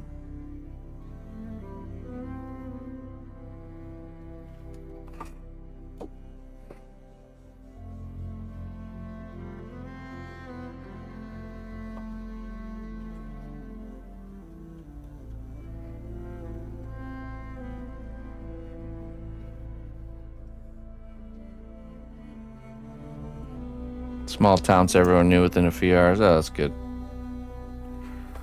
That's good.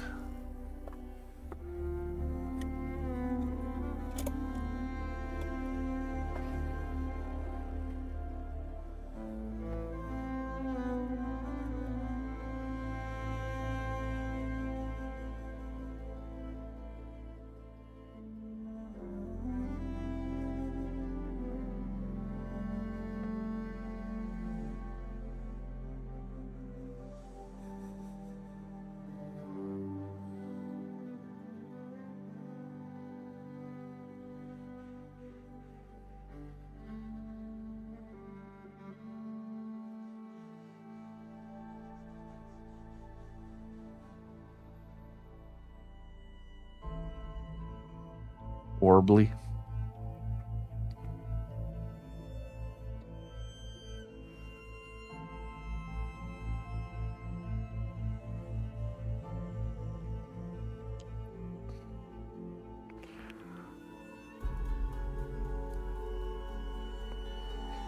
You know, I actually found a map. There's all kinds of freshwater springs like all over the place that you wouldn't even think.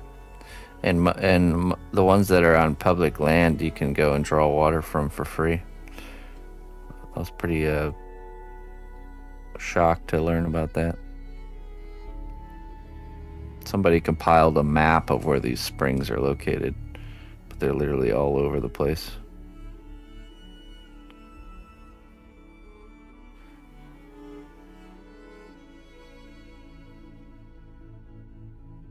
That would be the ideal situation.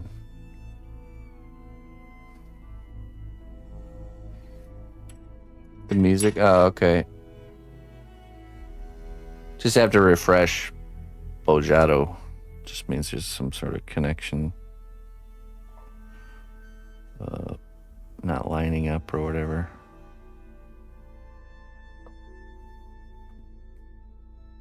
Give the old refresh.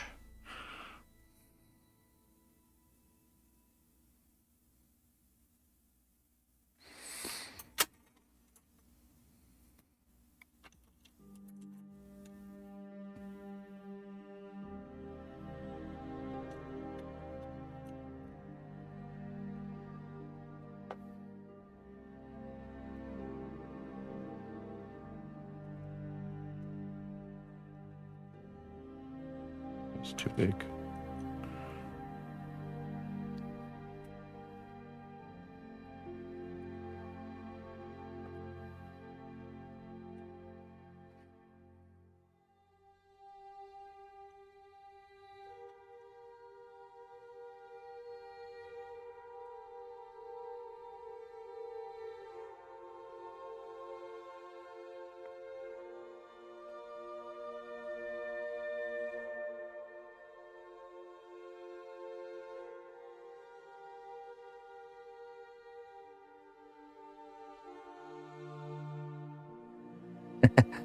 That's why you go all the way up to the top. So no further upstream to go.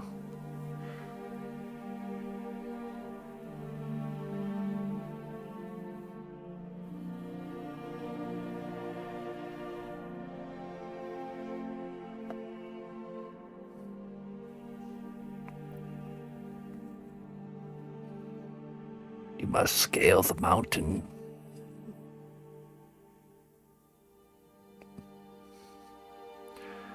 Man, I used to go, so when I lived in Colorado, I would go up to the glacier, St. Mary's Glacier, up in the Rocky Mountains, and the clarity of the water runoff from there was just awesome. Ice cold, crystal clear water. Technically still would need to be boiled, but it's insane. There's a big kind of like lake where the glacier's just melting off into, and it's so clear you can see all the way straight down to the bottom. Not even a little bit of like murkiness. It's always so cool to see.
All right, we just need to texture this.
All right.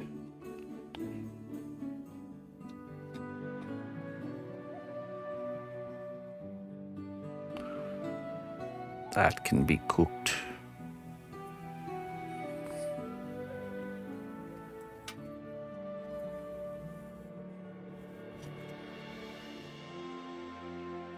I'm gonna go get that tossed in the oven.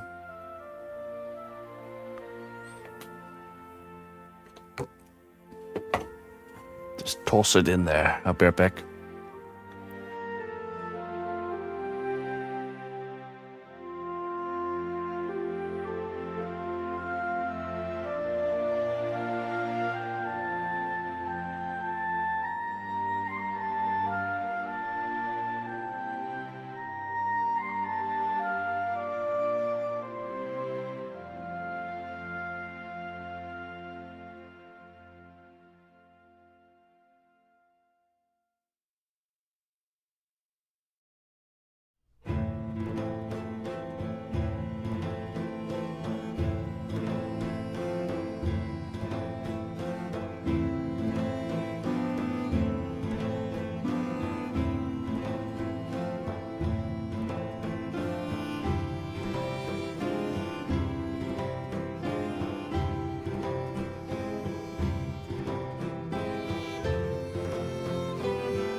All right, I've returned.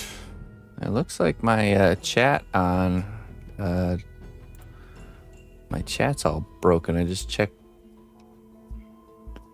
Okay, let's see where.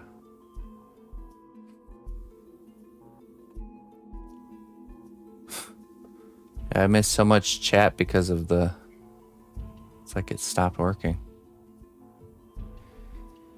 To do these classes daily on. Yeah. Okay. Yeah. Okay. Good. That's true. Yeah, I can explain outside of class, of course, but the whole point of the class is to get like a literal start. Let me reset this chat here, see if I can fix this. Start to finish production of a piece where every kind of element is explained to you.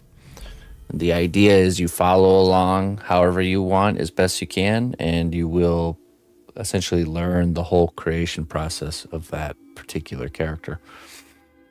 Because I really feel that one of the best ways of learning is to do just that, like a step-by-step tutorial.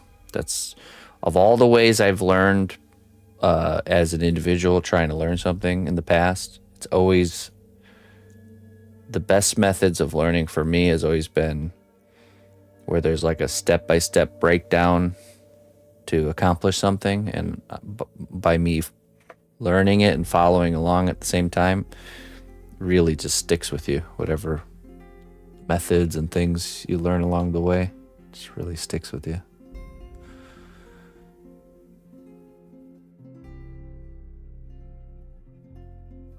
Because I've learned so many things where I've learned by reading or by seeing somebody do something or reading how to do something, but until I actually apply it and see it working, it won't stick in your head.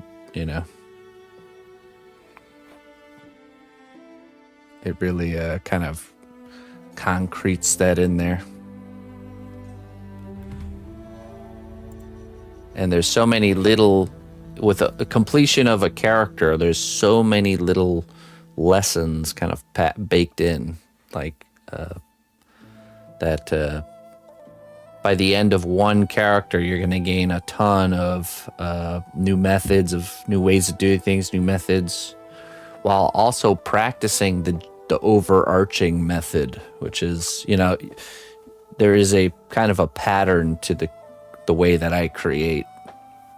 There's a strategy, and getting more repetition in that strategy helps you become better at it. But each character provides new lessons of various things, you know, because each character is so unique. So, and that's just, I'm trying to emulate exactly how I learned myself and kind of packaging it into classes by doing projects together. Because that's how I learned too, I wasn't just sitting there and like sculpting just hands for like 3 weeks until I got hands perfect. No, it's learning by creating a full project, and you're learning all the ins and outs of what that takes at the same time. So you're leveling up all the skills to make the full character, instead of just like putting all your talent points in hands and then 0 talent points in faces, you know. It's like we want to level up all those skills simultaneously. So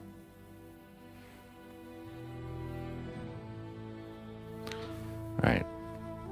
I can make amazing hands, but I can't do anything else, you know? Like that's what can happen if you just practice one thing and not all the other stuff.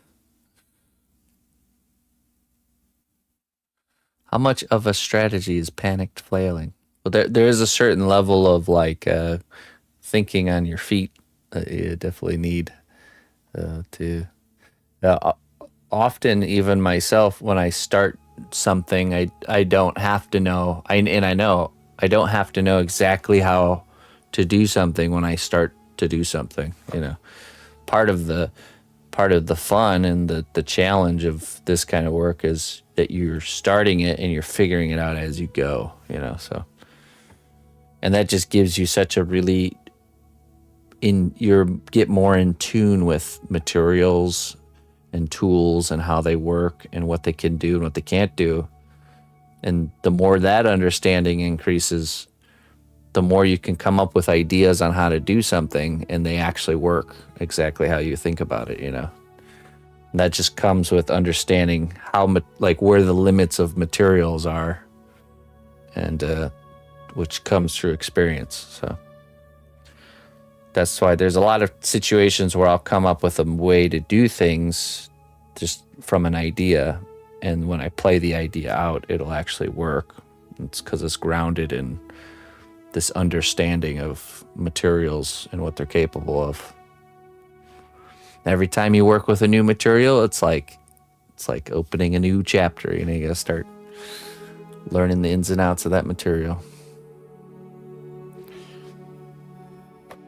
Okay, let's see here. Yeah, okay. This guy's still cooling down, so we're gonna work a little bit more on the robot while that's cooling. It seems my chat is fixed now, so. Understand your medium, right?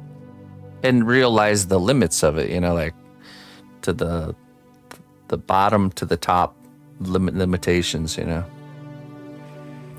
And it's not like a mental understanding, but more of like a second nature type feeling.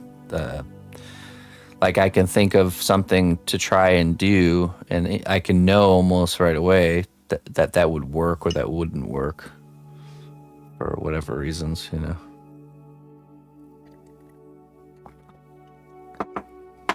And that comes from trying to do things that don't work and learning where that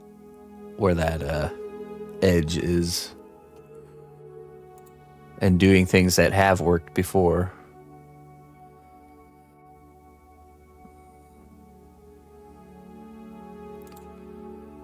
Okay, let's see here.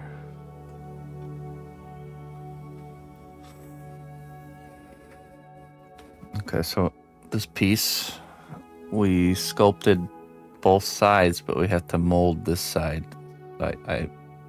We removed it to sculpt the other side, and now we put it back into place. And we're going to paint some C1 separator on here. I'll create the other side here. This will allow us to duplicate this part.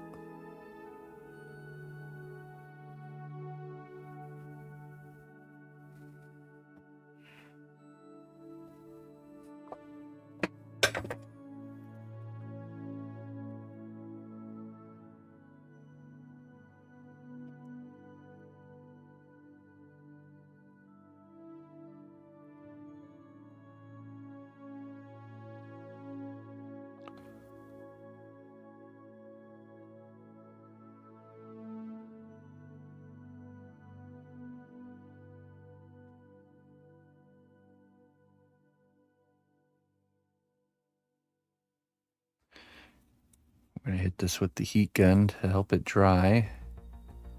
And once the shallower area is dry, we'll respread kind of the areas where it's pooled up.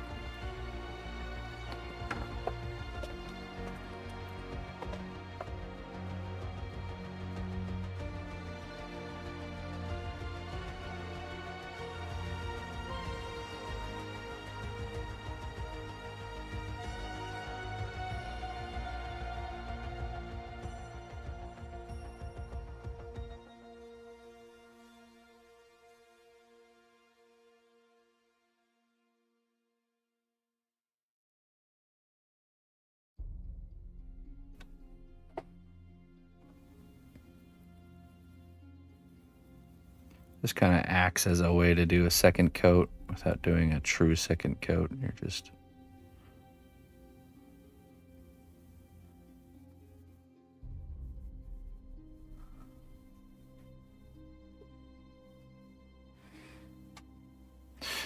That's right, yeah. That's the goal. Is there's a lot of ways of doing things that I've discovered after doing them the wrong way for years, till all of a sudden the light bulb turns on and I just start doing them. Oh wait, that's so much easier. And it just took that long to figure it out. And I can just give you that information and you can avoid a lot of doing things. It's not the wrong way. It's just doing things the hard way. You know, that's really the time-consuming, difficult way.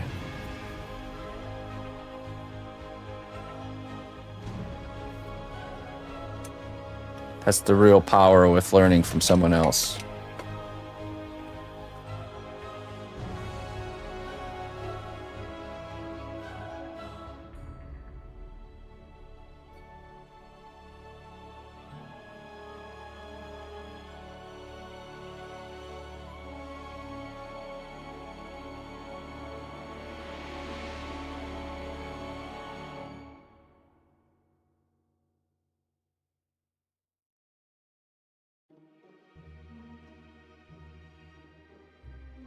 And the reality is, when I look back, a lot of what stops you from realizing the right way to do things or the easy way to do things is stubbornness. Just pure human stubbornness.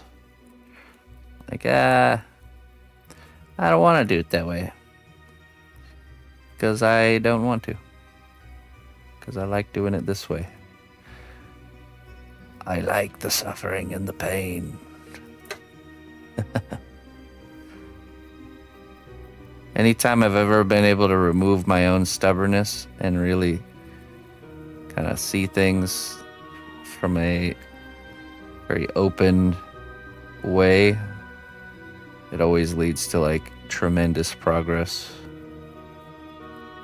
But when stubbornness gets in the way, it just stops you from progressing. It's like putting blinders up. I'll blind myself to the truth. Therefore, I shall not have to face it.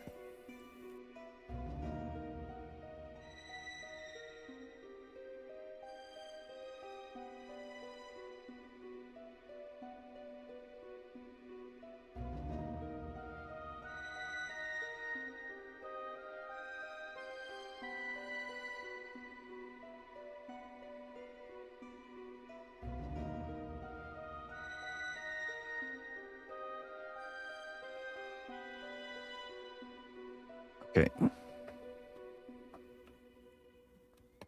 That should be enough of the separator on there.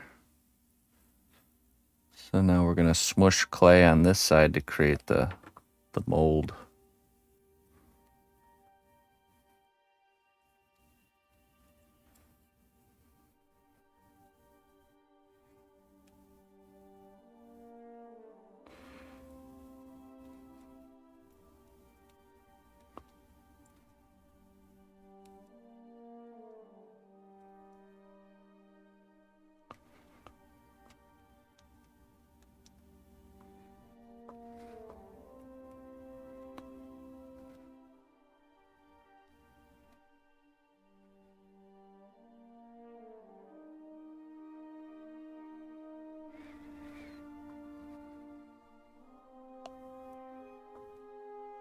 The second half of the mold.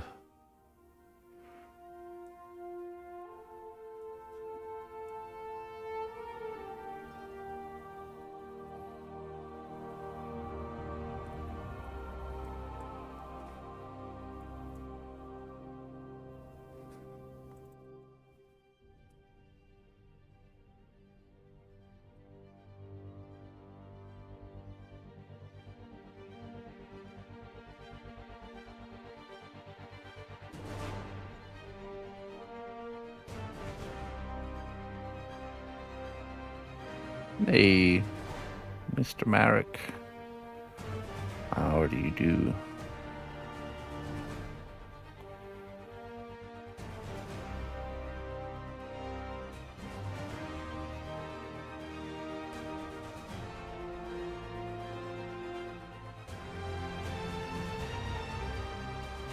There we go.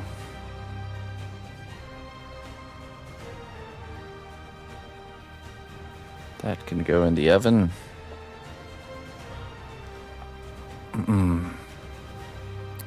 I can't remember if I decided I wanted to keep these detachable for now, or if I wanted to attach them, because I think I want to do like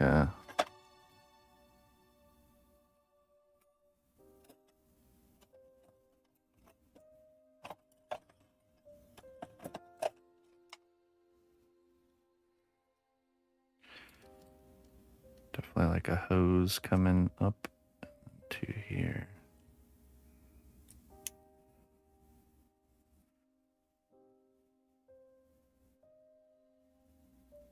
That's a fine boomerang. That's a perfect skipping stone, right?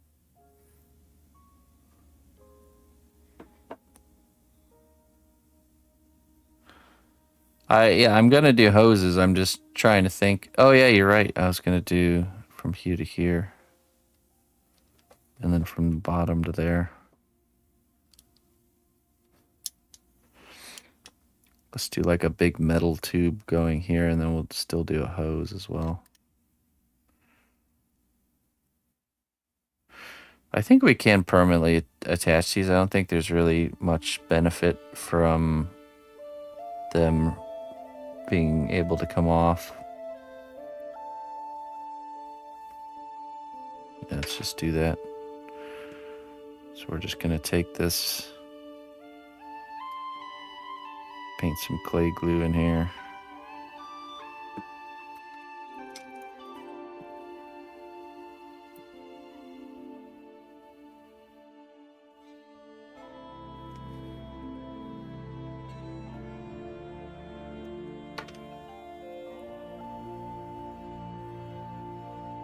Do it. Do it. Do it. Okay, Palpatine. It's enough.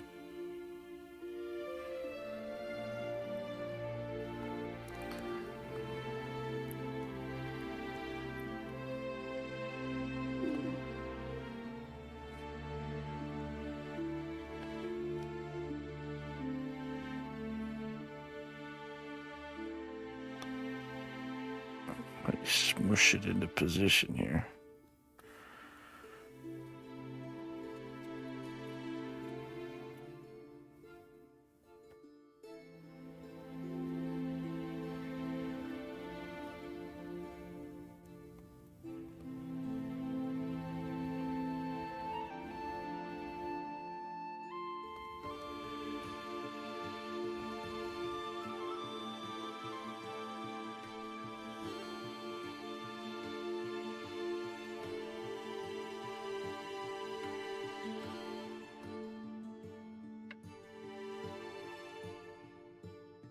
Yeah. I've been watching your career with great interest.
Okay, we'll do the same over here.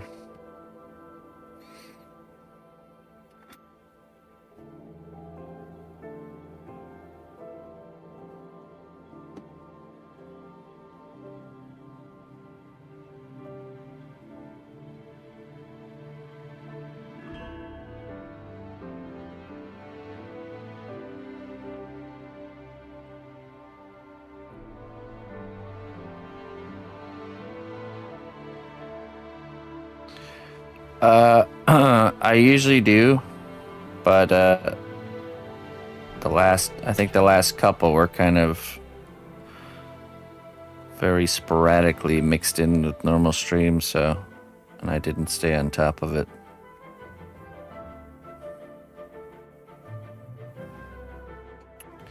Usually I like to have an actual set aside time specifically for this, but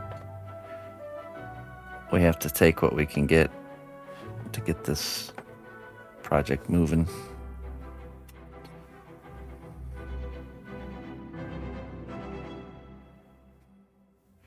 I've done a bad job at it, bottom line.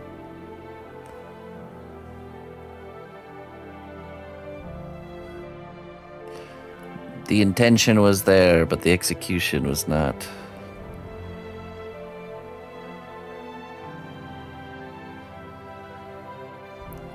I told Levita Lux she needs to take over this part, and she just hasn't done a great job.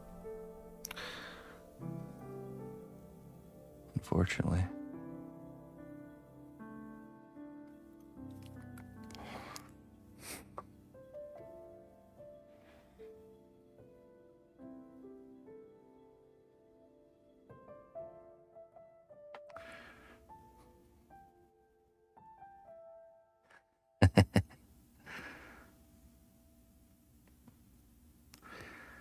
I have declared that Levita Lux is now in charge of adding the homework sessions, notating exactly when they happen so they can be added. So, I'll take that list whenever you get it there, Levita Lux. Thanks, I'd appreciate that. Thank you very much. Ooh, I'd also like it by the end of the day if you could, put in some overtime, make that happen. That'd be great.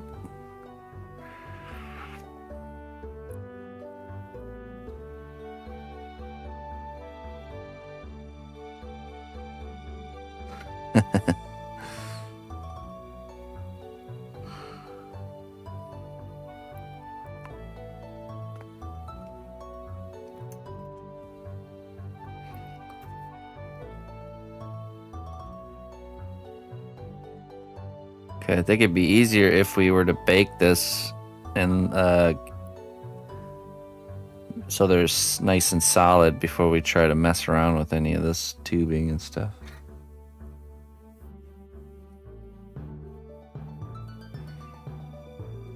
Goes like... That looks pretty cool.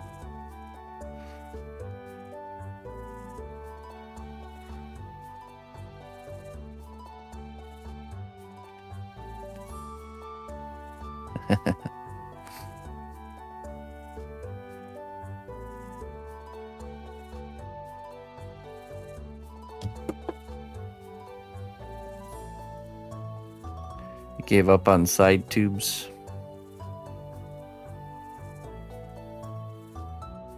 Steampunk overlord, yeah. I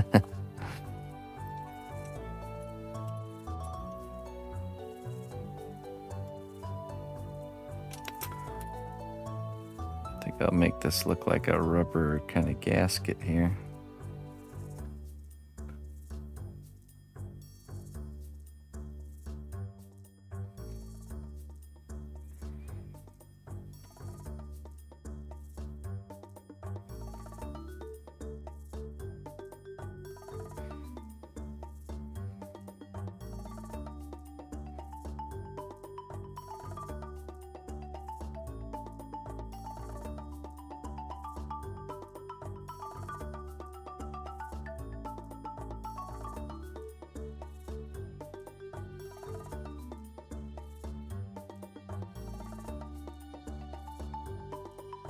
Bravewood.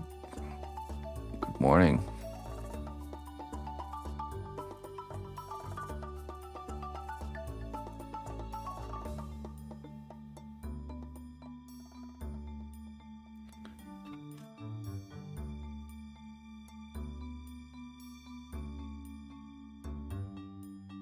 Will you anchor the end of the twisted wire? It's not necessary. It'll just be there for support. I want to do kind of tubing, kind of like this, kind of the goofy metal chimney tubing. Is kind of my game plan. And that's plenty to support there.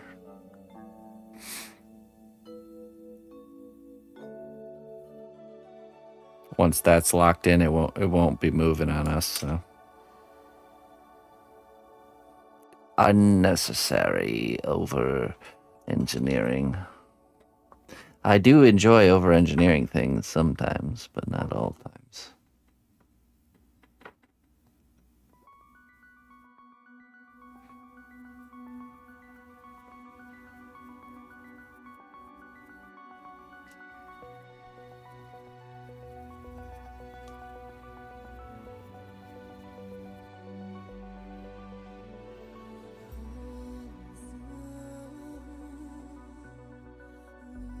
Piping advice.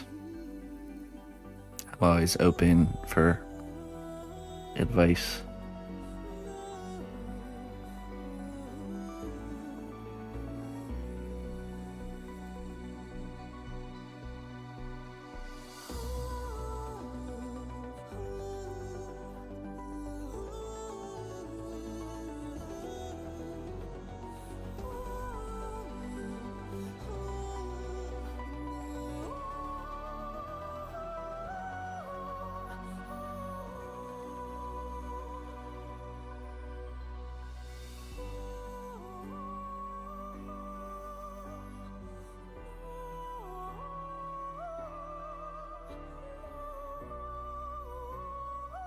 Looks good.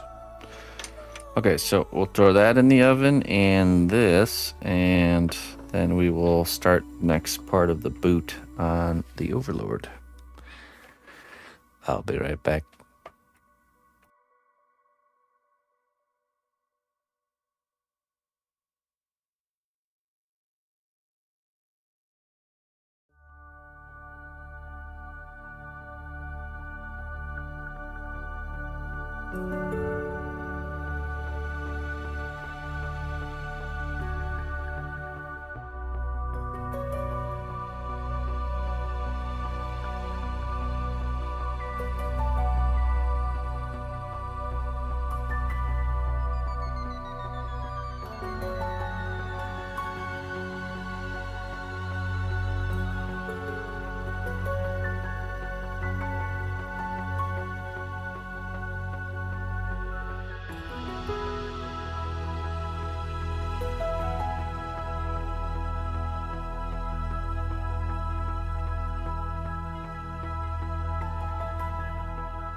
Okay, I'm back.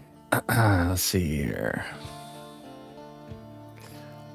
Yeah, no, that's good, Clayton. So like make the pipe fitting, the T pipe fitting where it's hooking up to the main stack, and then straight elbow, straight. Yeah, totally. I'm bro, son of a plumber here. Good fittings.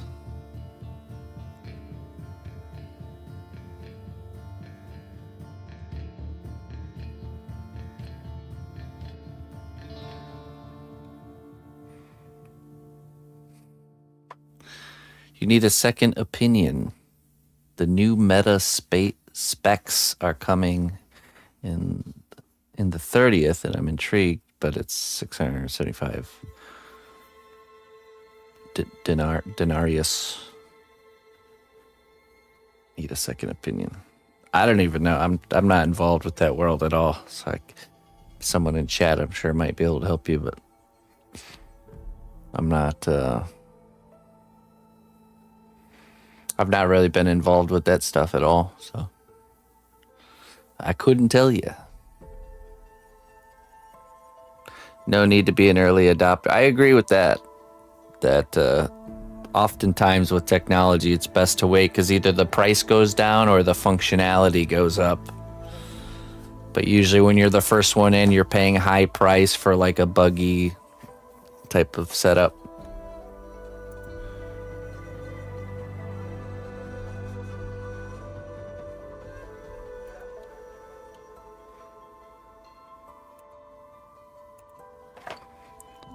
All right. Let's get to work here.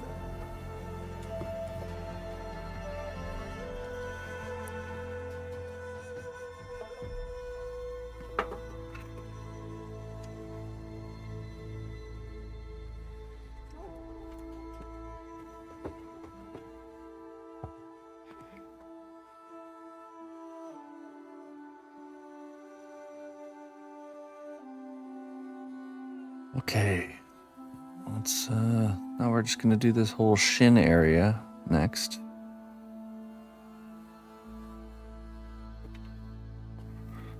Let's begin with the clay glue.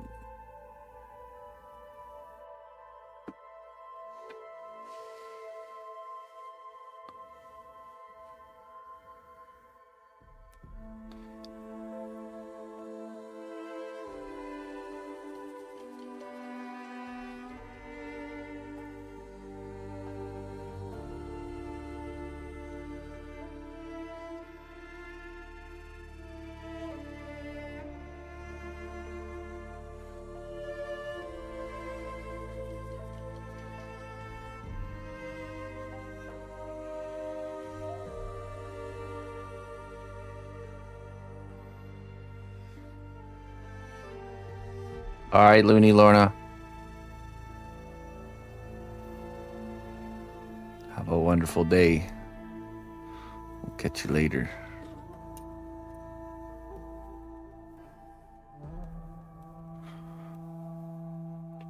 Today's kingdom word of the day is alpas. Alpas, a Filipino word that means to break free, become free, or to be set free. It signifies the act of releasing oneself from something that limits, restricts, or holds you back, whether physically or emotionally, to achieve personal growth and inner peace.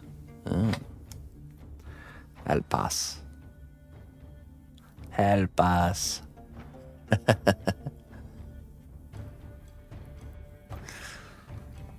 Nice.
I feel like we did this on a separate stage here too. This part, baked it, and then this part.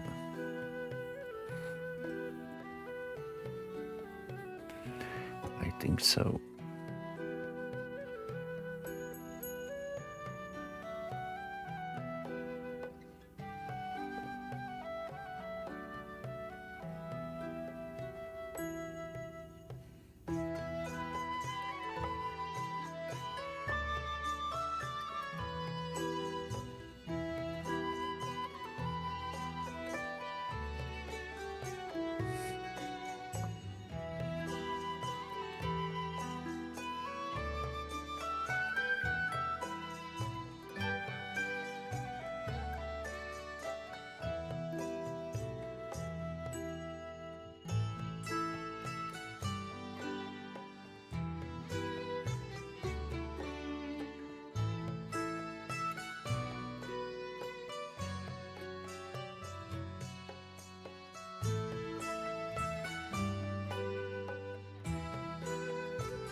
Luna.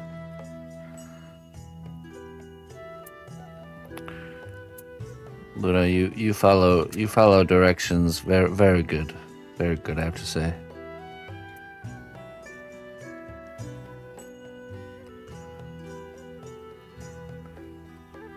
The best instructions follower in the kingdom. Your consistency is impeccable.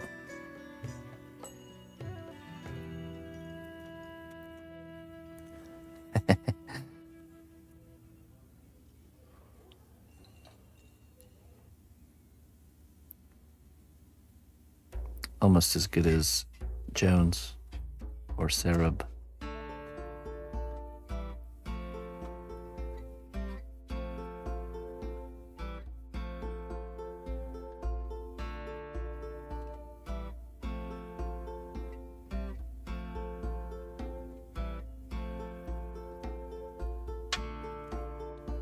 What?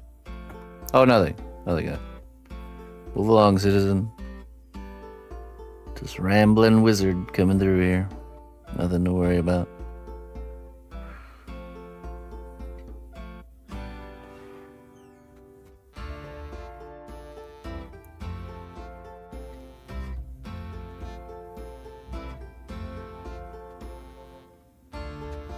Wow, thank you, Luna.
Atwoods.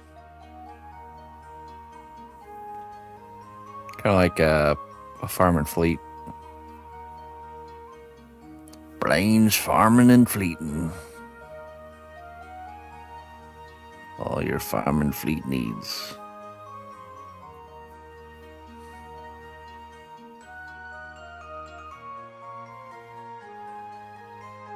There's other dried animal parts that they sell much fouler than pig ears.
Yeah, well, it's, with a flat surface, you can only smooth convex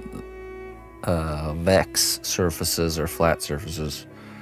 But concave surfaces, you need something that's like this, or that spoon I use, this one right here, slightly has a curve to it.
Hey, Chapaud. Hello, Chapaud.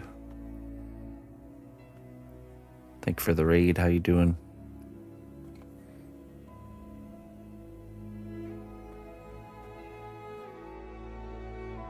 Yeah.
A lovely chilled stream. Nice. Pretty much doing the same here. What do you do on stream?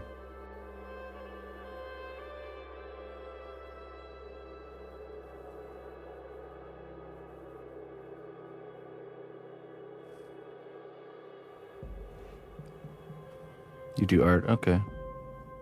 Getting through the deadlines. Well, I don't have that many deadline stuffs. Just one right now.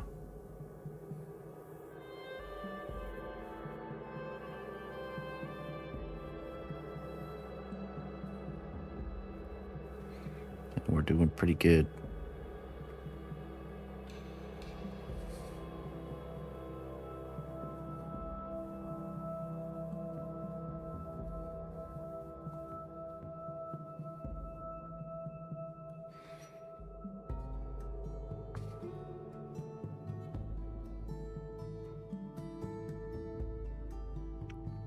Wow's drawing, mainly.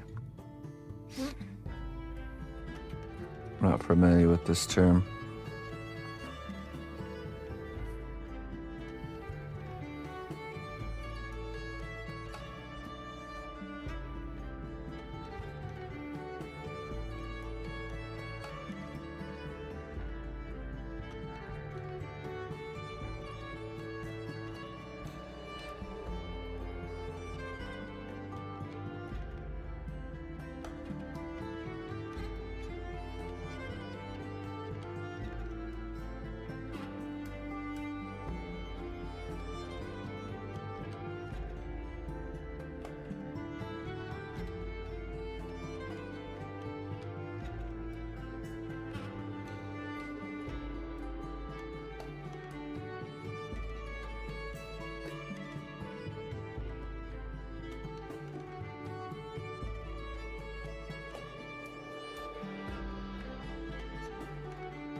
Hey, no worries.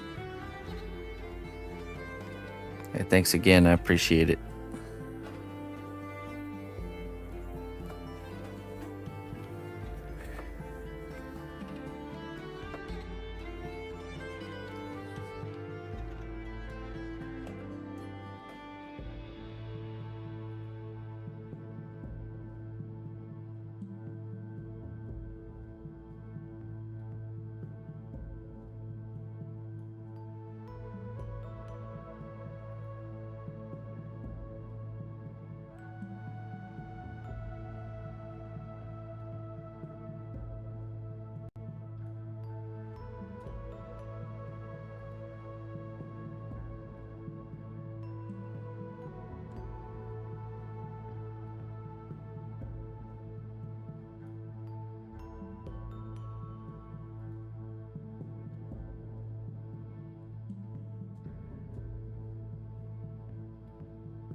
Was drawing main. Oh, okay. Oh, I see. Okay.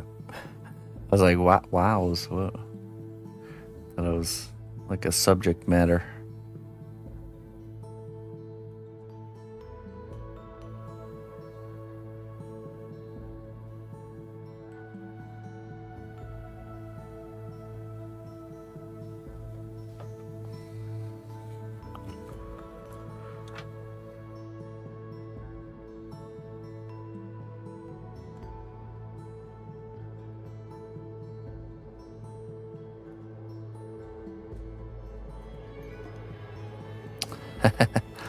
If Google doesn't know, it doesn't exist.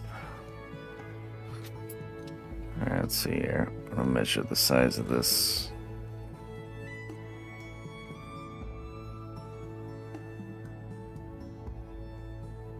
That's about right.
All right, Jones.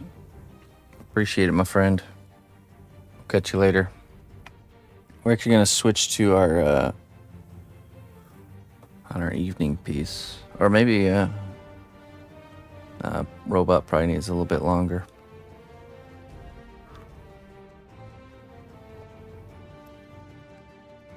Our film crew can't record right now, so we're gonna switch to a piece we're not filming. Let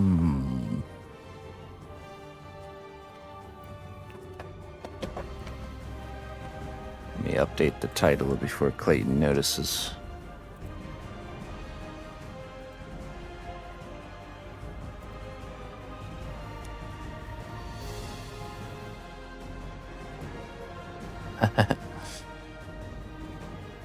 All right, let's think here.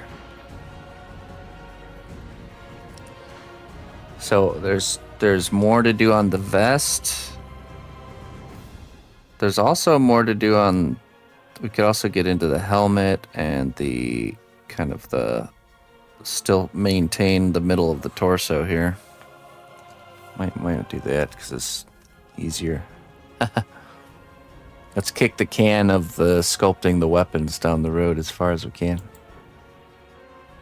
Let's see, let me pull up my reference here. Probably start doing his helmet.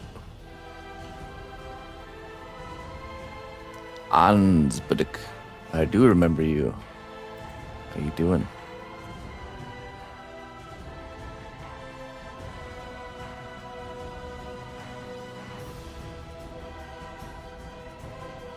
Let's see, let me pull up this.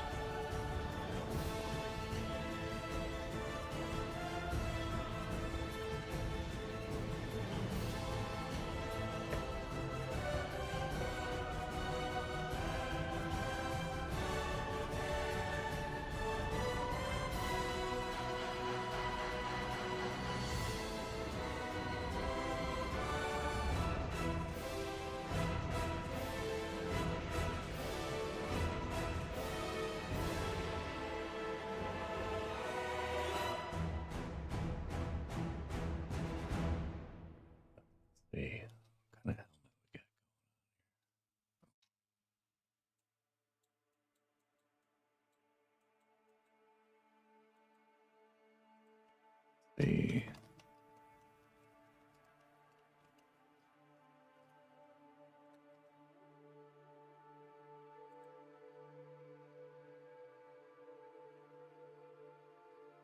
Tarkov helmet guide.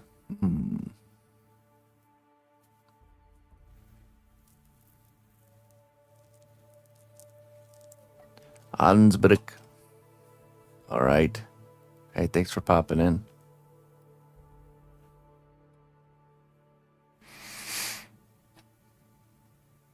Okay, I wasn't given much options for helmets. I don't know how many they have. Let's see.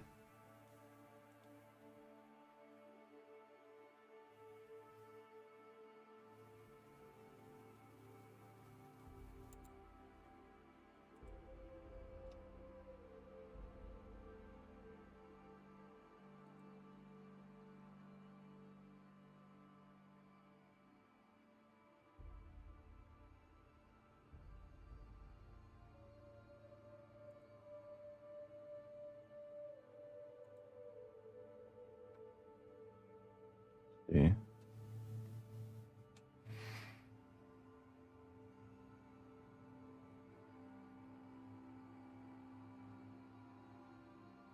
Helmets, okay. Well, this doesn't really show us. Armor, helmets, okay.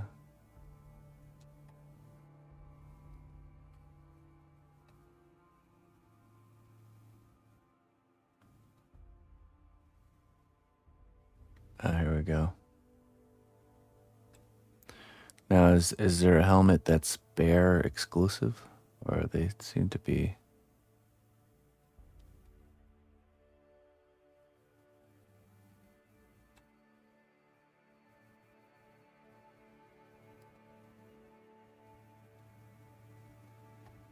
Well, there's a lot to pick from.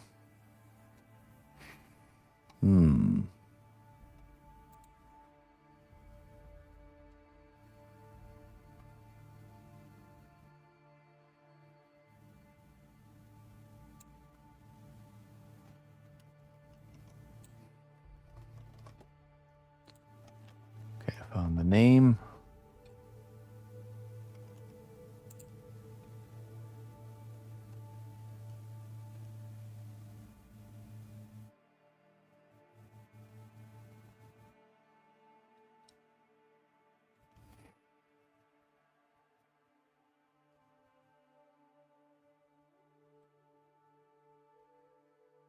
Oh, that one doesn't. I think I want one of the ones that covers the ears.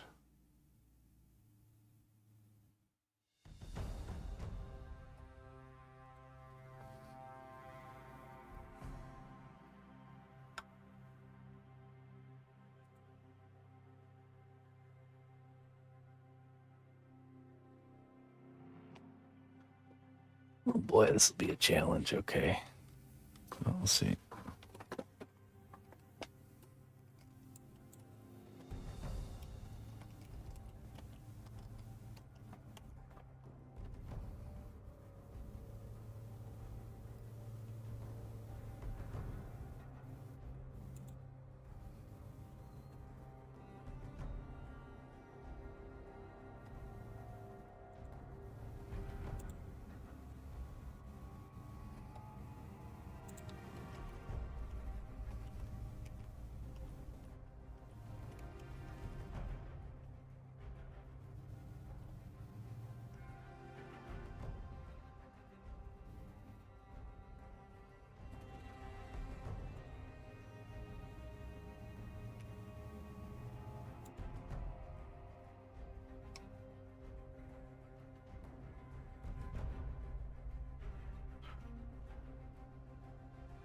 Okay, that'd be a good detail reference. All right, almost ready. Sorry.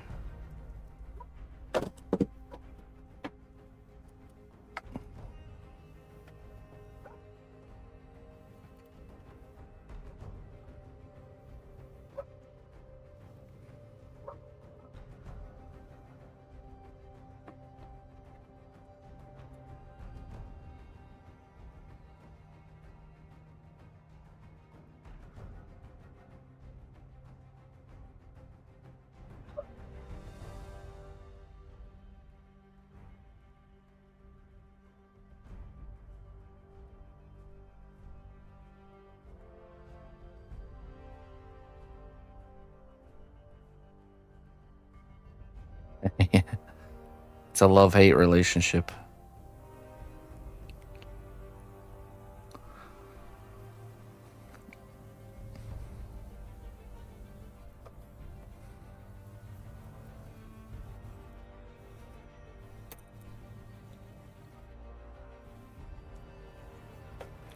Let's grab some fresh clay and condition it here.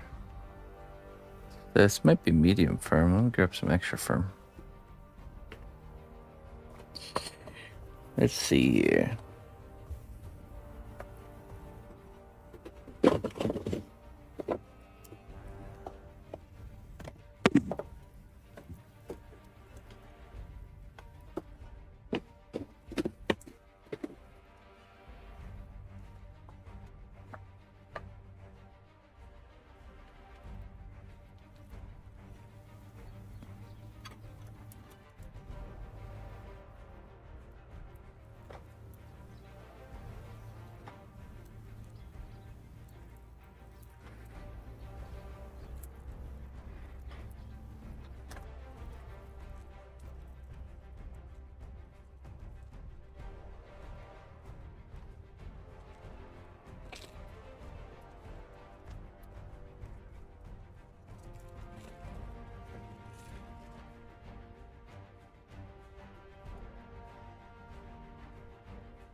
Well, medium firm is a little bit more squishy, so It's more touchy as far as shaping things goes. Really good for like organic, loose shapes, but can be harder to get like real symmetrical shapes. Which, you know, the helmet is definitely that. So this will just give us more control over the shaping process. The basic idea here is we're focusing just on the shape of the helmet. We get that locked in, then we can kind of layer on top of this well-established base shape. That's the game plan. So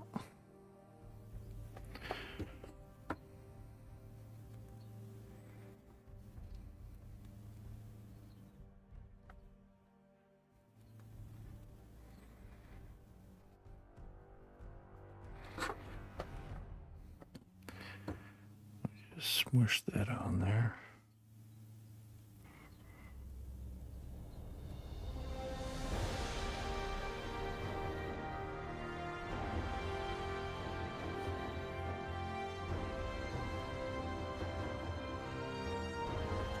And done, just like that. So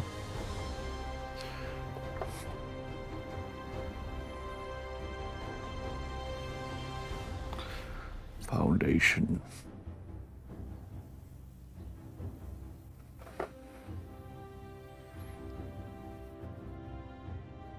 A winning beret.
Alright, so if the difference is just in firmness, do you know of a way to make the medium hardness go to harder?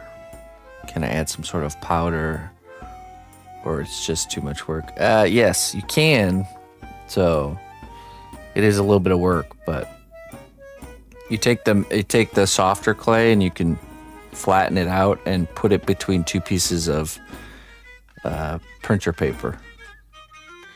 And leave it there for a bit. You'll start to see like kind of like an oily substance soaking into the paper. That will cause it to get more firming up. That's the only way I know of to do it. It's best if you can just get it already kind of, it's easier to make it softer. It's not easier to make it firmer. You know, it's easier to go softer because you can mix the clay glue or liquid clay into the clay to make it softer, but which is a lot easier than the process to make it firmer. The glue.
Yeah, just paper. I know specifically it works with printer paper. I imagine other papers would work. I just can't say for sure. I just know printer paper tends to work quite well. The idea is you're drawing out the material that makes the clay softer, which is tends to almost be like an oil.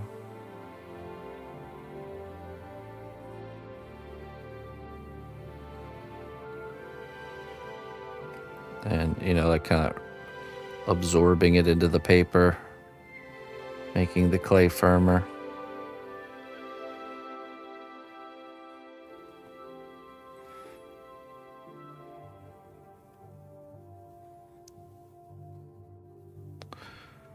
It technically happens when you leave raw clay onto a baked clay surface too. I always wondered if it'd be beneficial to make like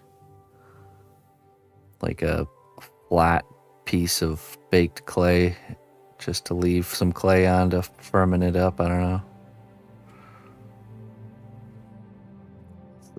It's the same kind of process happening.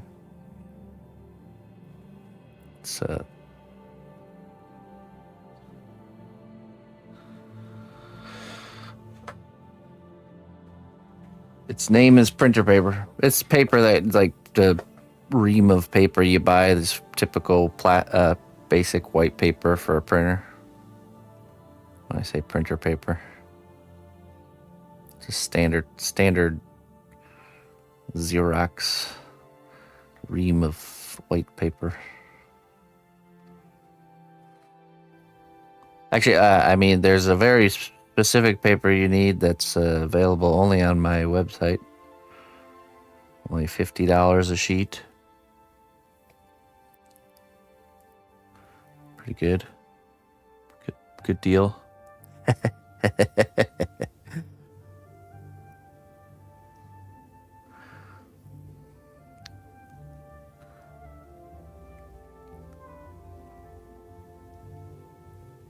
No deal. Look, those sheets at full price are like $150 each. It's a really good sale right now. Hurry, hurry, hurry. Buy, buy, buy. Now, now, now. Don't think about it. Just do it. Anytime you feel pressured into a decision, just know it's the wrong decision.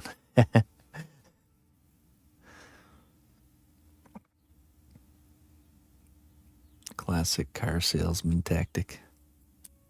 What a bargain.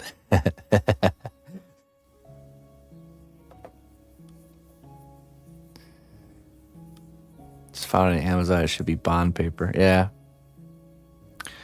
Yeah, I just haven't experimented with other paper. Like newspaper would probably work, or just regular brown paper. I just have printer paper because I have a printer. And I used it, and it works. I can tell you, though, honestly, I've not done that in a long time because I just sculpt with, I try not to get too picky with the consistency of the clay. And I just kind of work with the material however it's acting at that time. Because another thing happens, like in the summer when it's hotter or warmer in the room, the clay will be softer then, too.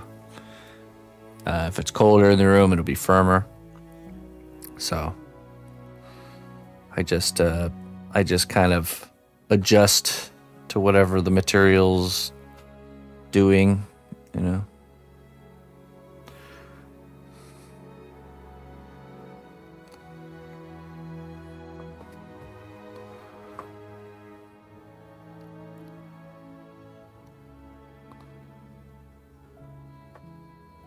I don't go too far out of my way to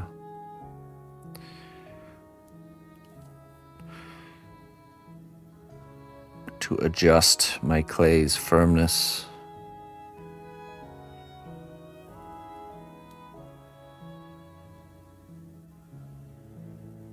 Oh, really? was it in the 60s? When was it when they were saying that they needed to switch from using paper bags at the grocery store to plastic to save the environment? Because we're cutting down all the trees for our paper bags. Brilliant, right? Brilliant.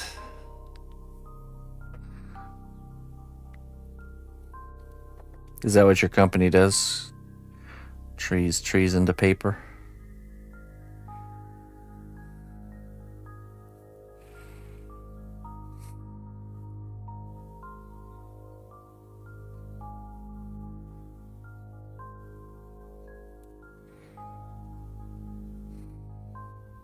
It's actually really interesting to look into how plastics kind of became the norm. Because there was a time when the use of plastic in packaging was not really happening.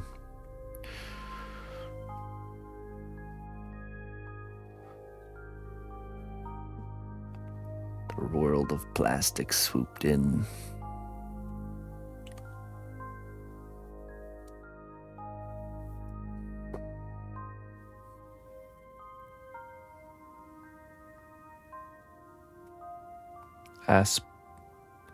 Asplunda. I feel like I've heard that before or seen that. That rings a bell.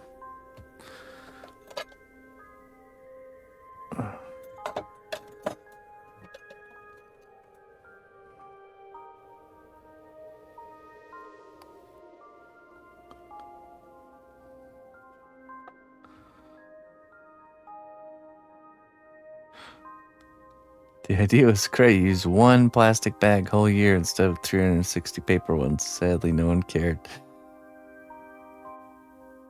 No one carry one. Yeah. I mean, I've experienced it. So, I think a lot of people, if you don't live in America, you don't realize how bad the plastic bag culture is with the grocery stores. It's very common to just, every time you go, you just get everything in a plastic bag. But I'd been to Germany and seen how they do it over there. Everyone brings their own kind of baskets and bags and stuff. They don't really do the plastic bag stuff, which is nice.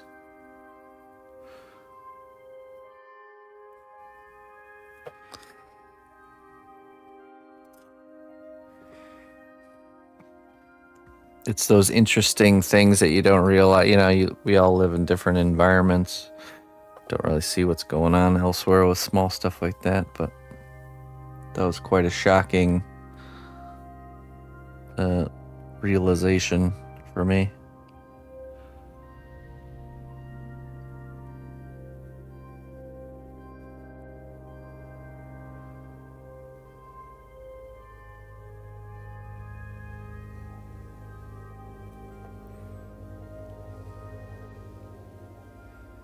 One item per plastic bag. Yeah, right, exactly.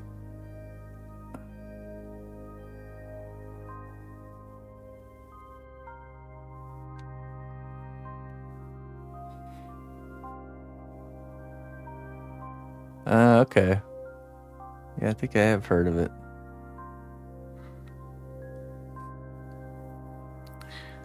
Years back, I bought a lot of white Sculpting, very soft. And I was trying to make it harder because it's just too delicate to make figures. I was trying to mix it with metal dust from a sanded metal piece, but it kind of didn't mix. Yeah. You can grind up baked clay and actually mix it back into raw clay, but I definitely think it changes the texture. But it can be kind of recycled in that manner to use for like a bulking medium, maybe, But yeah, it's adding any sort of like powdery substance to the mix will just change the texture. So I used to work with Sculpting Original a long time ago too, very soft.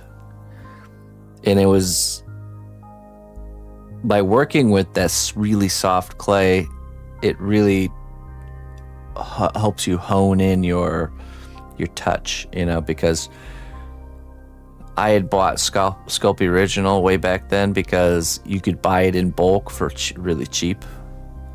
And I was a starving artist, struggle mode, so I had bought it. It came in a gray color, so I thought it wasn't that white stuff. I thought it was like more like Sculpting Firm, but I got like 25 pounds of it, and it was super squishy. So instead of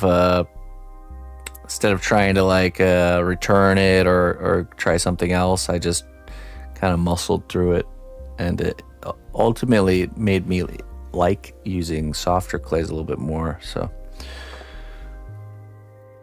once you kind of get the handle on things.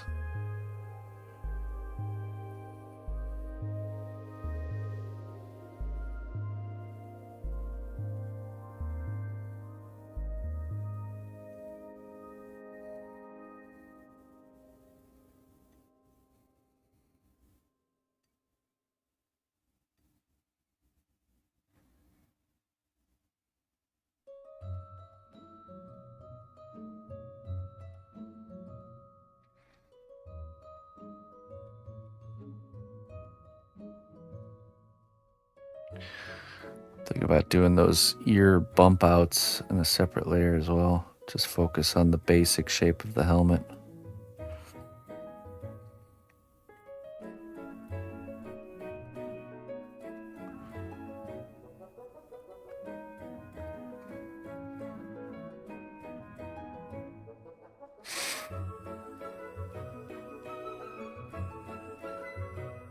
Right. Now, what you can do is you can mix the soft clay with a firmer clay, and that will get you somewhere in the middle.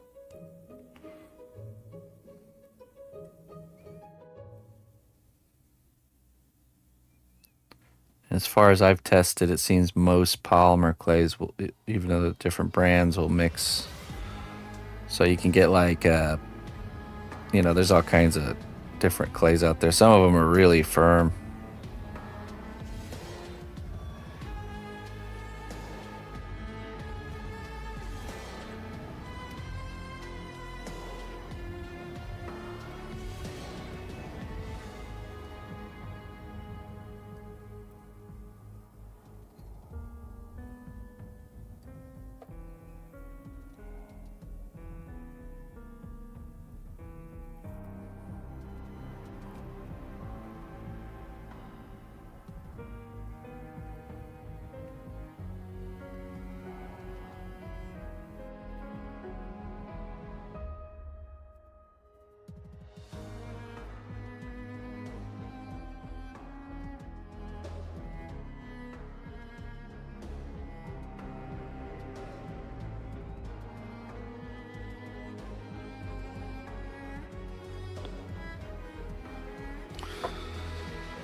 ULCS. Oh man, I wonder if there's one of those is around us.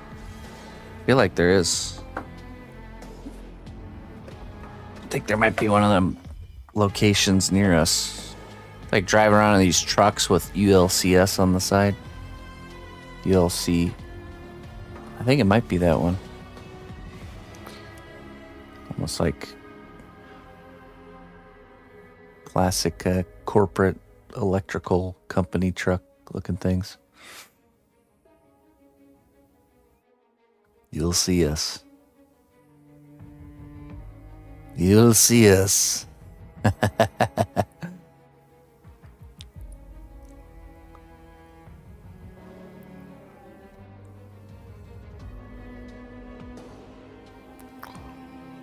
just so you guys know, tomorrow, wow, tomorrow's already Friday. We're going to be doing some troll heads tomorrow. Make sure you tune in if you want to commission one of these heads to be made. You choose what it is, and I get the challenge of making it into a fully finished painted head. I do the sculpting, the missus does the painting, and it comes in a really nice box with they're all numbered, kind of like a limited edition. So Don't remind me it's Friday already. So if you want to get one made, make sure you tune in tomorrow, 11 a.m. Central Time. Only doing 4 a week, so first come, first serve. Utility Line Construction Services. Yeah, you know, it is that company. There's one of their bigger kind of like offices is right next to where I live.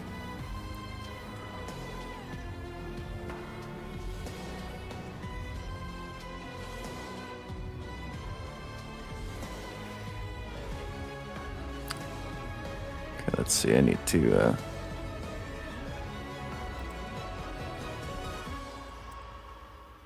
investigate the shape here.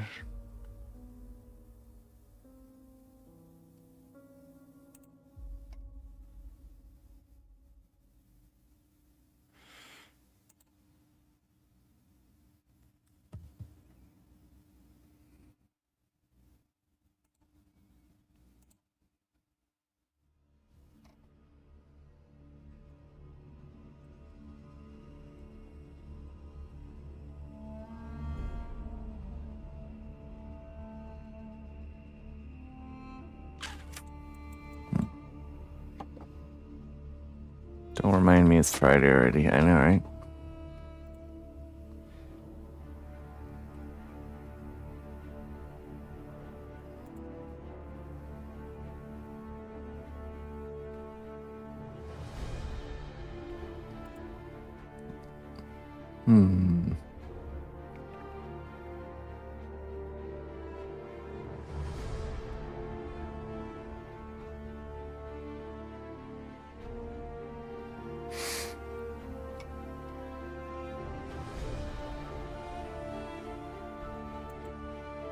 Yeah, for real. I feel that.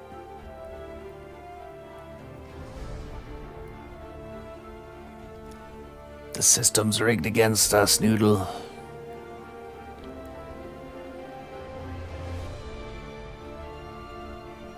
It's a numbers game.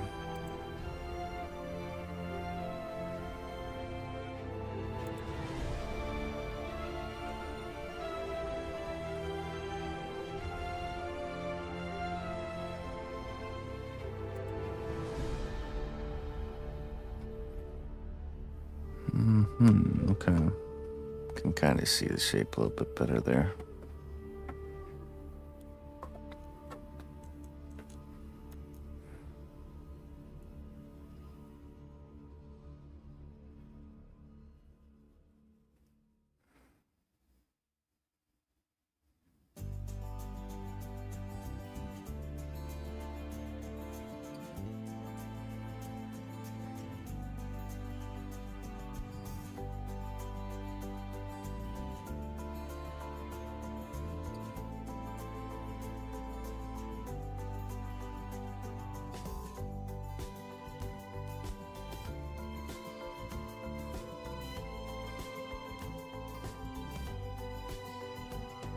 Do I often get projects with tight deadlines? No. I'd say the tight deadline ones are when like a company comes through and wants work done. You know, they want everything for nothing tomorrow. Yeah. Usually they have the budget to facilitate getting things out quick. They're willing to pay the extra to expedite something. But that's the majority of the deadline work I take. And I got no issue hitting those deadlines.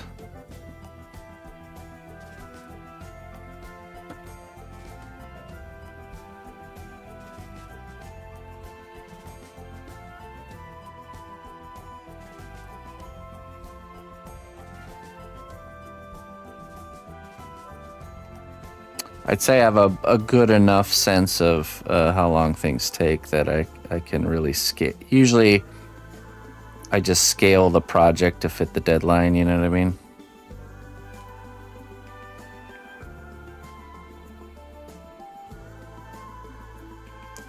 A perfect example is what we did with PlayStation just recently. We had like 2 weeks to do that, and not just. Let me see. Let me pull that one up.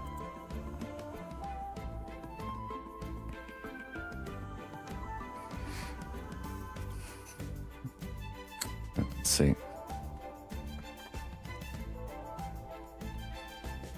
So let's see here. So usually with when a company wants to do a promotional piece, like with the launch of Death Stranding 2, they have usually a tighter timeline, and they're trying to time it up with the launch of something like a game. So this one we had two weeks to fully not only finish the sculpture and paint it, but also do the missus had to do all the editing and have our social media posts prepped and ready for the launch. So when they gave me the timeline and they gave me their budget, I was able to figure out what type of character we would make, what we could do in that amount of time. And I pitched them I did a sketch of it, and it was actually a little bit bigger with more going on with like the arms and stuff. But I explained to them that if there's not enough time, then we would kind of limit the scope. So you could see the finished design ended up being more like a bust, and didn't do the arm parts. So I just kind of let them know that kind of stuff all ahead of time,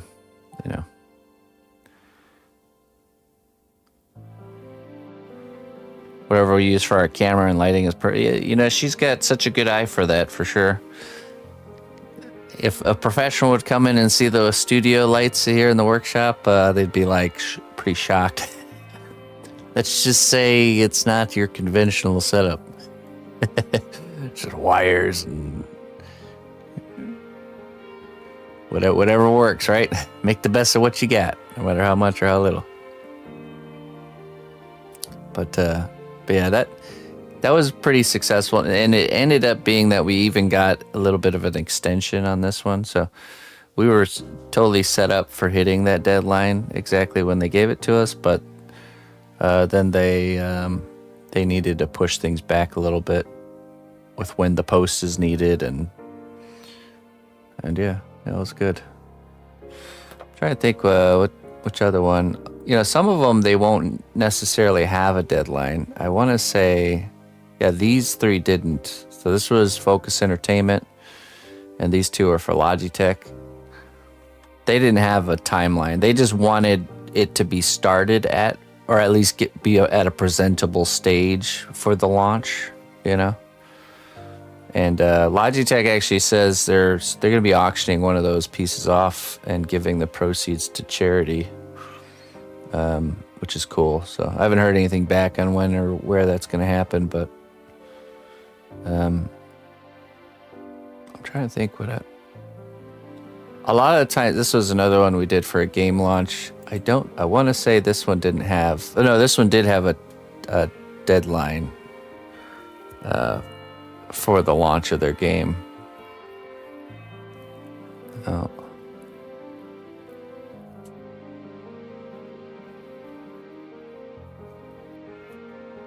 Trying to remember. So it's a mix. Sometimes they want it very finished, the piece finished by a certain time. Other times they just want certain social media activations, like a timing there. Just depends. I think it also helps that the best performing social media stuff isn't actually the finished work. It's the work in progress. So, hey, what's up, Plankwalker? How you doing? Trying to think. This is another Focus Entertainment piece. That one, I think we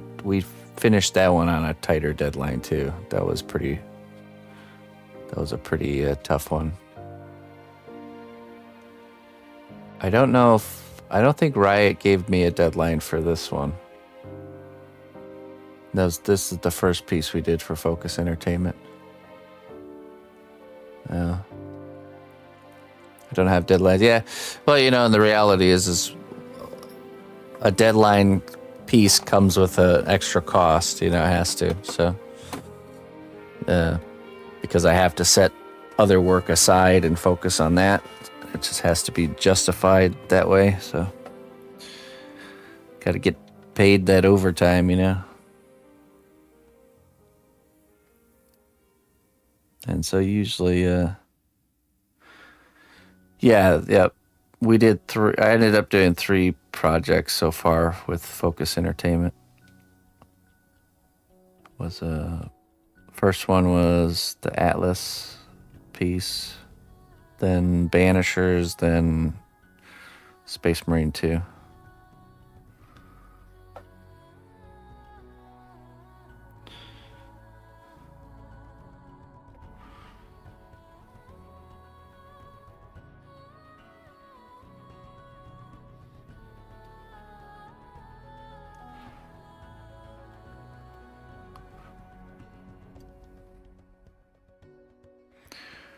No, there's no talks right now currently with any game companies with any launches. So it's really hit or miss with that stuff.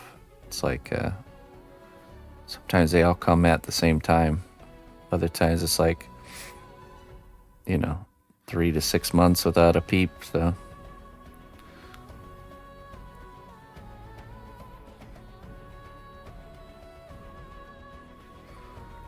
But typically, I think, as far as I could tell, it seems like the busier time for that stuff is usually right now, because they're like, everyone's preparing for their launches for the holiday season. Yeah, exactly. But I haven't got nothing. Also a lot of it is that the right person sees the work or sees that I exist or that the option's there, because that's how all those other jobs kind of came. I usually try to ask how'd you find out about me kind of thing, and it's usually just like the right person in the right position sees my work on Instagram or something.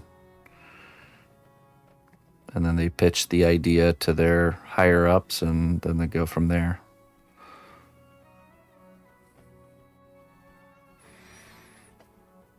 Because it's really hard. It's really hard to reach out to those companies and get their attention that way.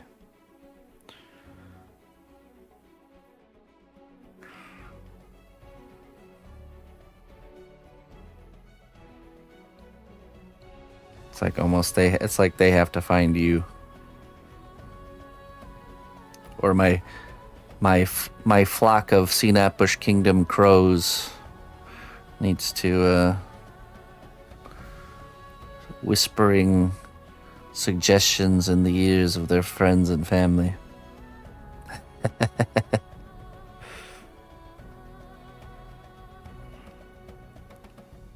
Well, for example, if you guys remember, we were sponsored by DeviantArt for a while. They had the whole DeviantArt collective program, which ended up getting gotten rid of. And when they got rid of that, they also got rid of some of the staff that were helping manage that. And some of those staff got jobs working for... one of them in particular got a job working for Riot Games. And then so he ended up pitching my work to them, and that's how that came about. So pretty much I need everybody to apply for jobs in gaming studios and climb up in the ranks, and then say, hey, we need to hire this cnotbusch guy to make a sculpture for our upcoming release. Okay. If you guys could just do that, that'd be great. Thanks, buddies. Oh, and also while you're at it, convince them that they need to turn the stream on all the monitors in the office with individual accounts. We'll boost our view count. DeviantArt's completely overruled by AI now. Yeah, it was when AI first came out, when the collective got canceled, and yeah, it's a bummer. I remember that. It was definitely interesting to be kind of in there during that time. Yeah, see, Merrick's starting to see the vision, the future.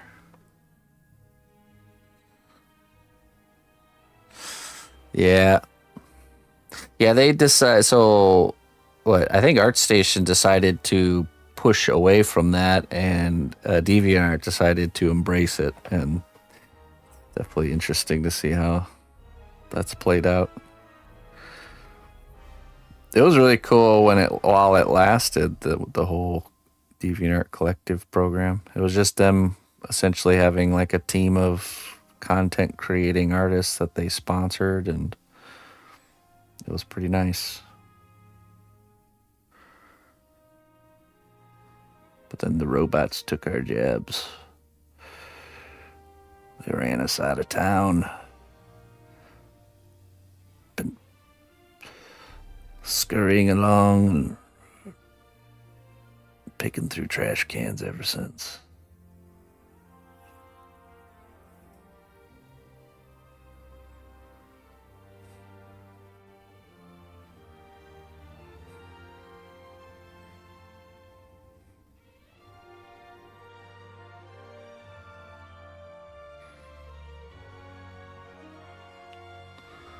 Those robots.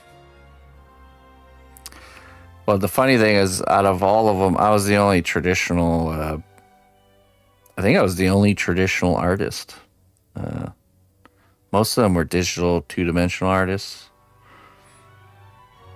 So it's definitely interesting to kind of hear how everybody was responding to the advent of the AI.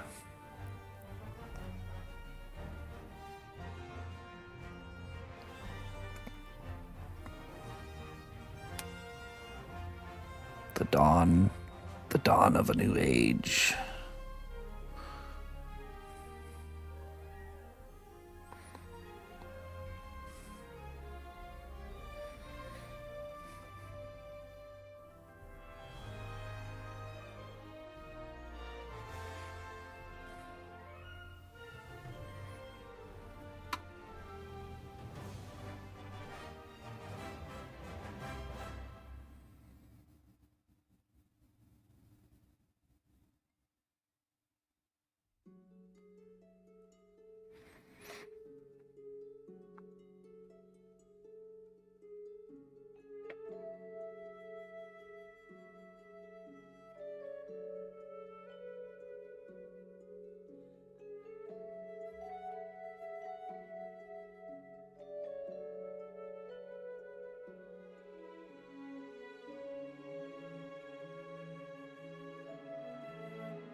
Oh, thanks, Luna.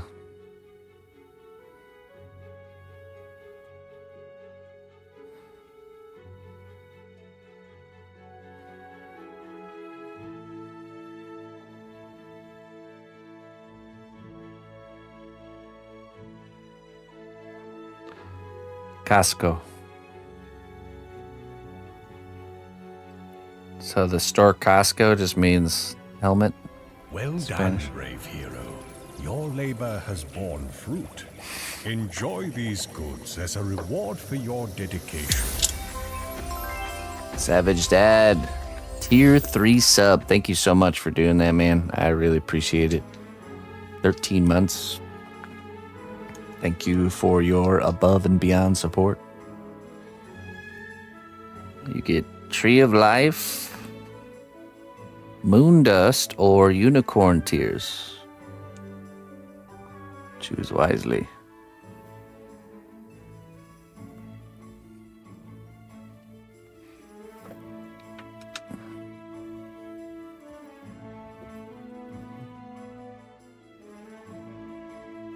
Moon dust. Moon dust. Okay. Let's see what we got here for you.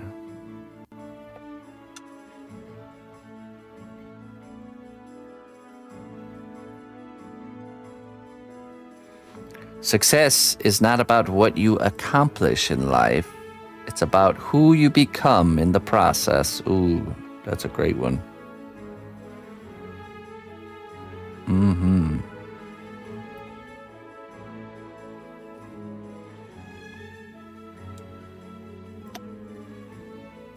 That's a really good one. It's not about what you accomplish in life. It's about who you become in the process. The manner in which we accomplish our goals is more important than the accomplishment of the goals itself. Because at the end of the day, we don't leave this place with the fruits of our accomplishments.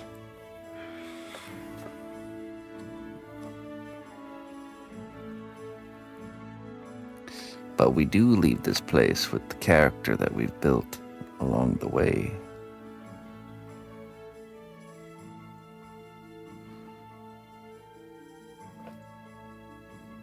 Okay, this needs to go more.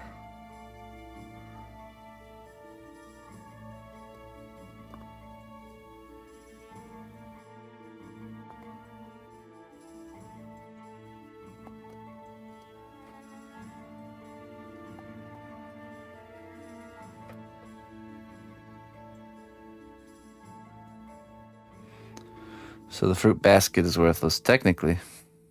That's technically valuable now, but not later.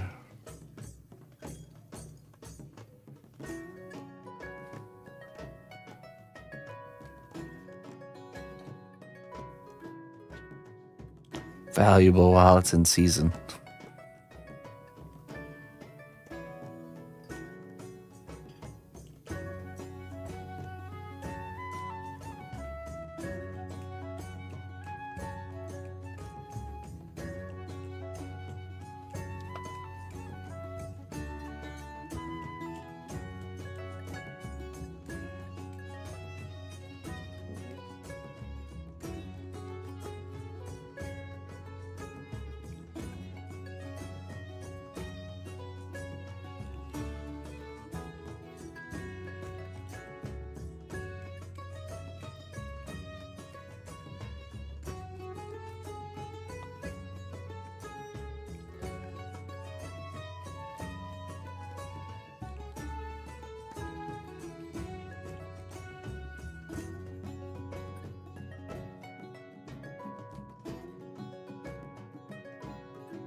we're getting pretty close. I think I'll get some fresh eyes on this evening.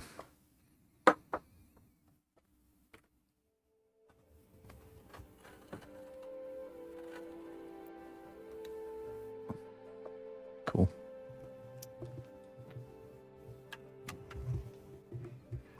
All right, hey, ladies and gentlemen, thank you so much for joining me this morning. I'm gonna skedaddle, gonna get out of here, carry on with my day, and we'll rejoin again in the evening.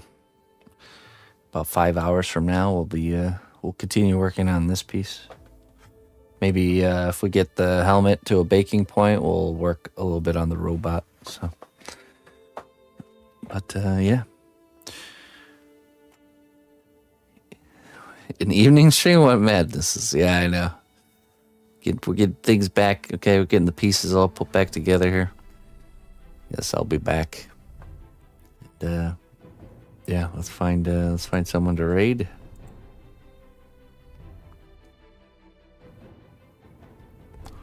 Somewhere to drop you off. You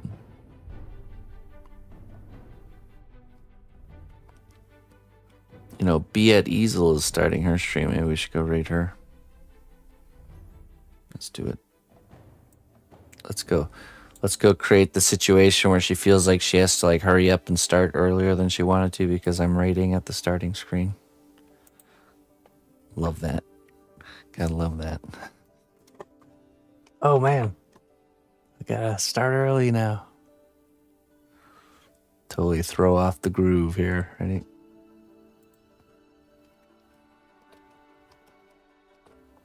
All right. We'll see you in there, folks. Till next time, my friends. Bye-bye.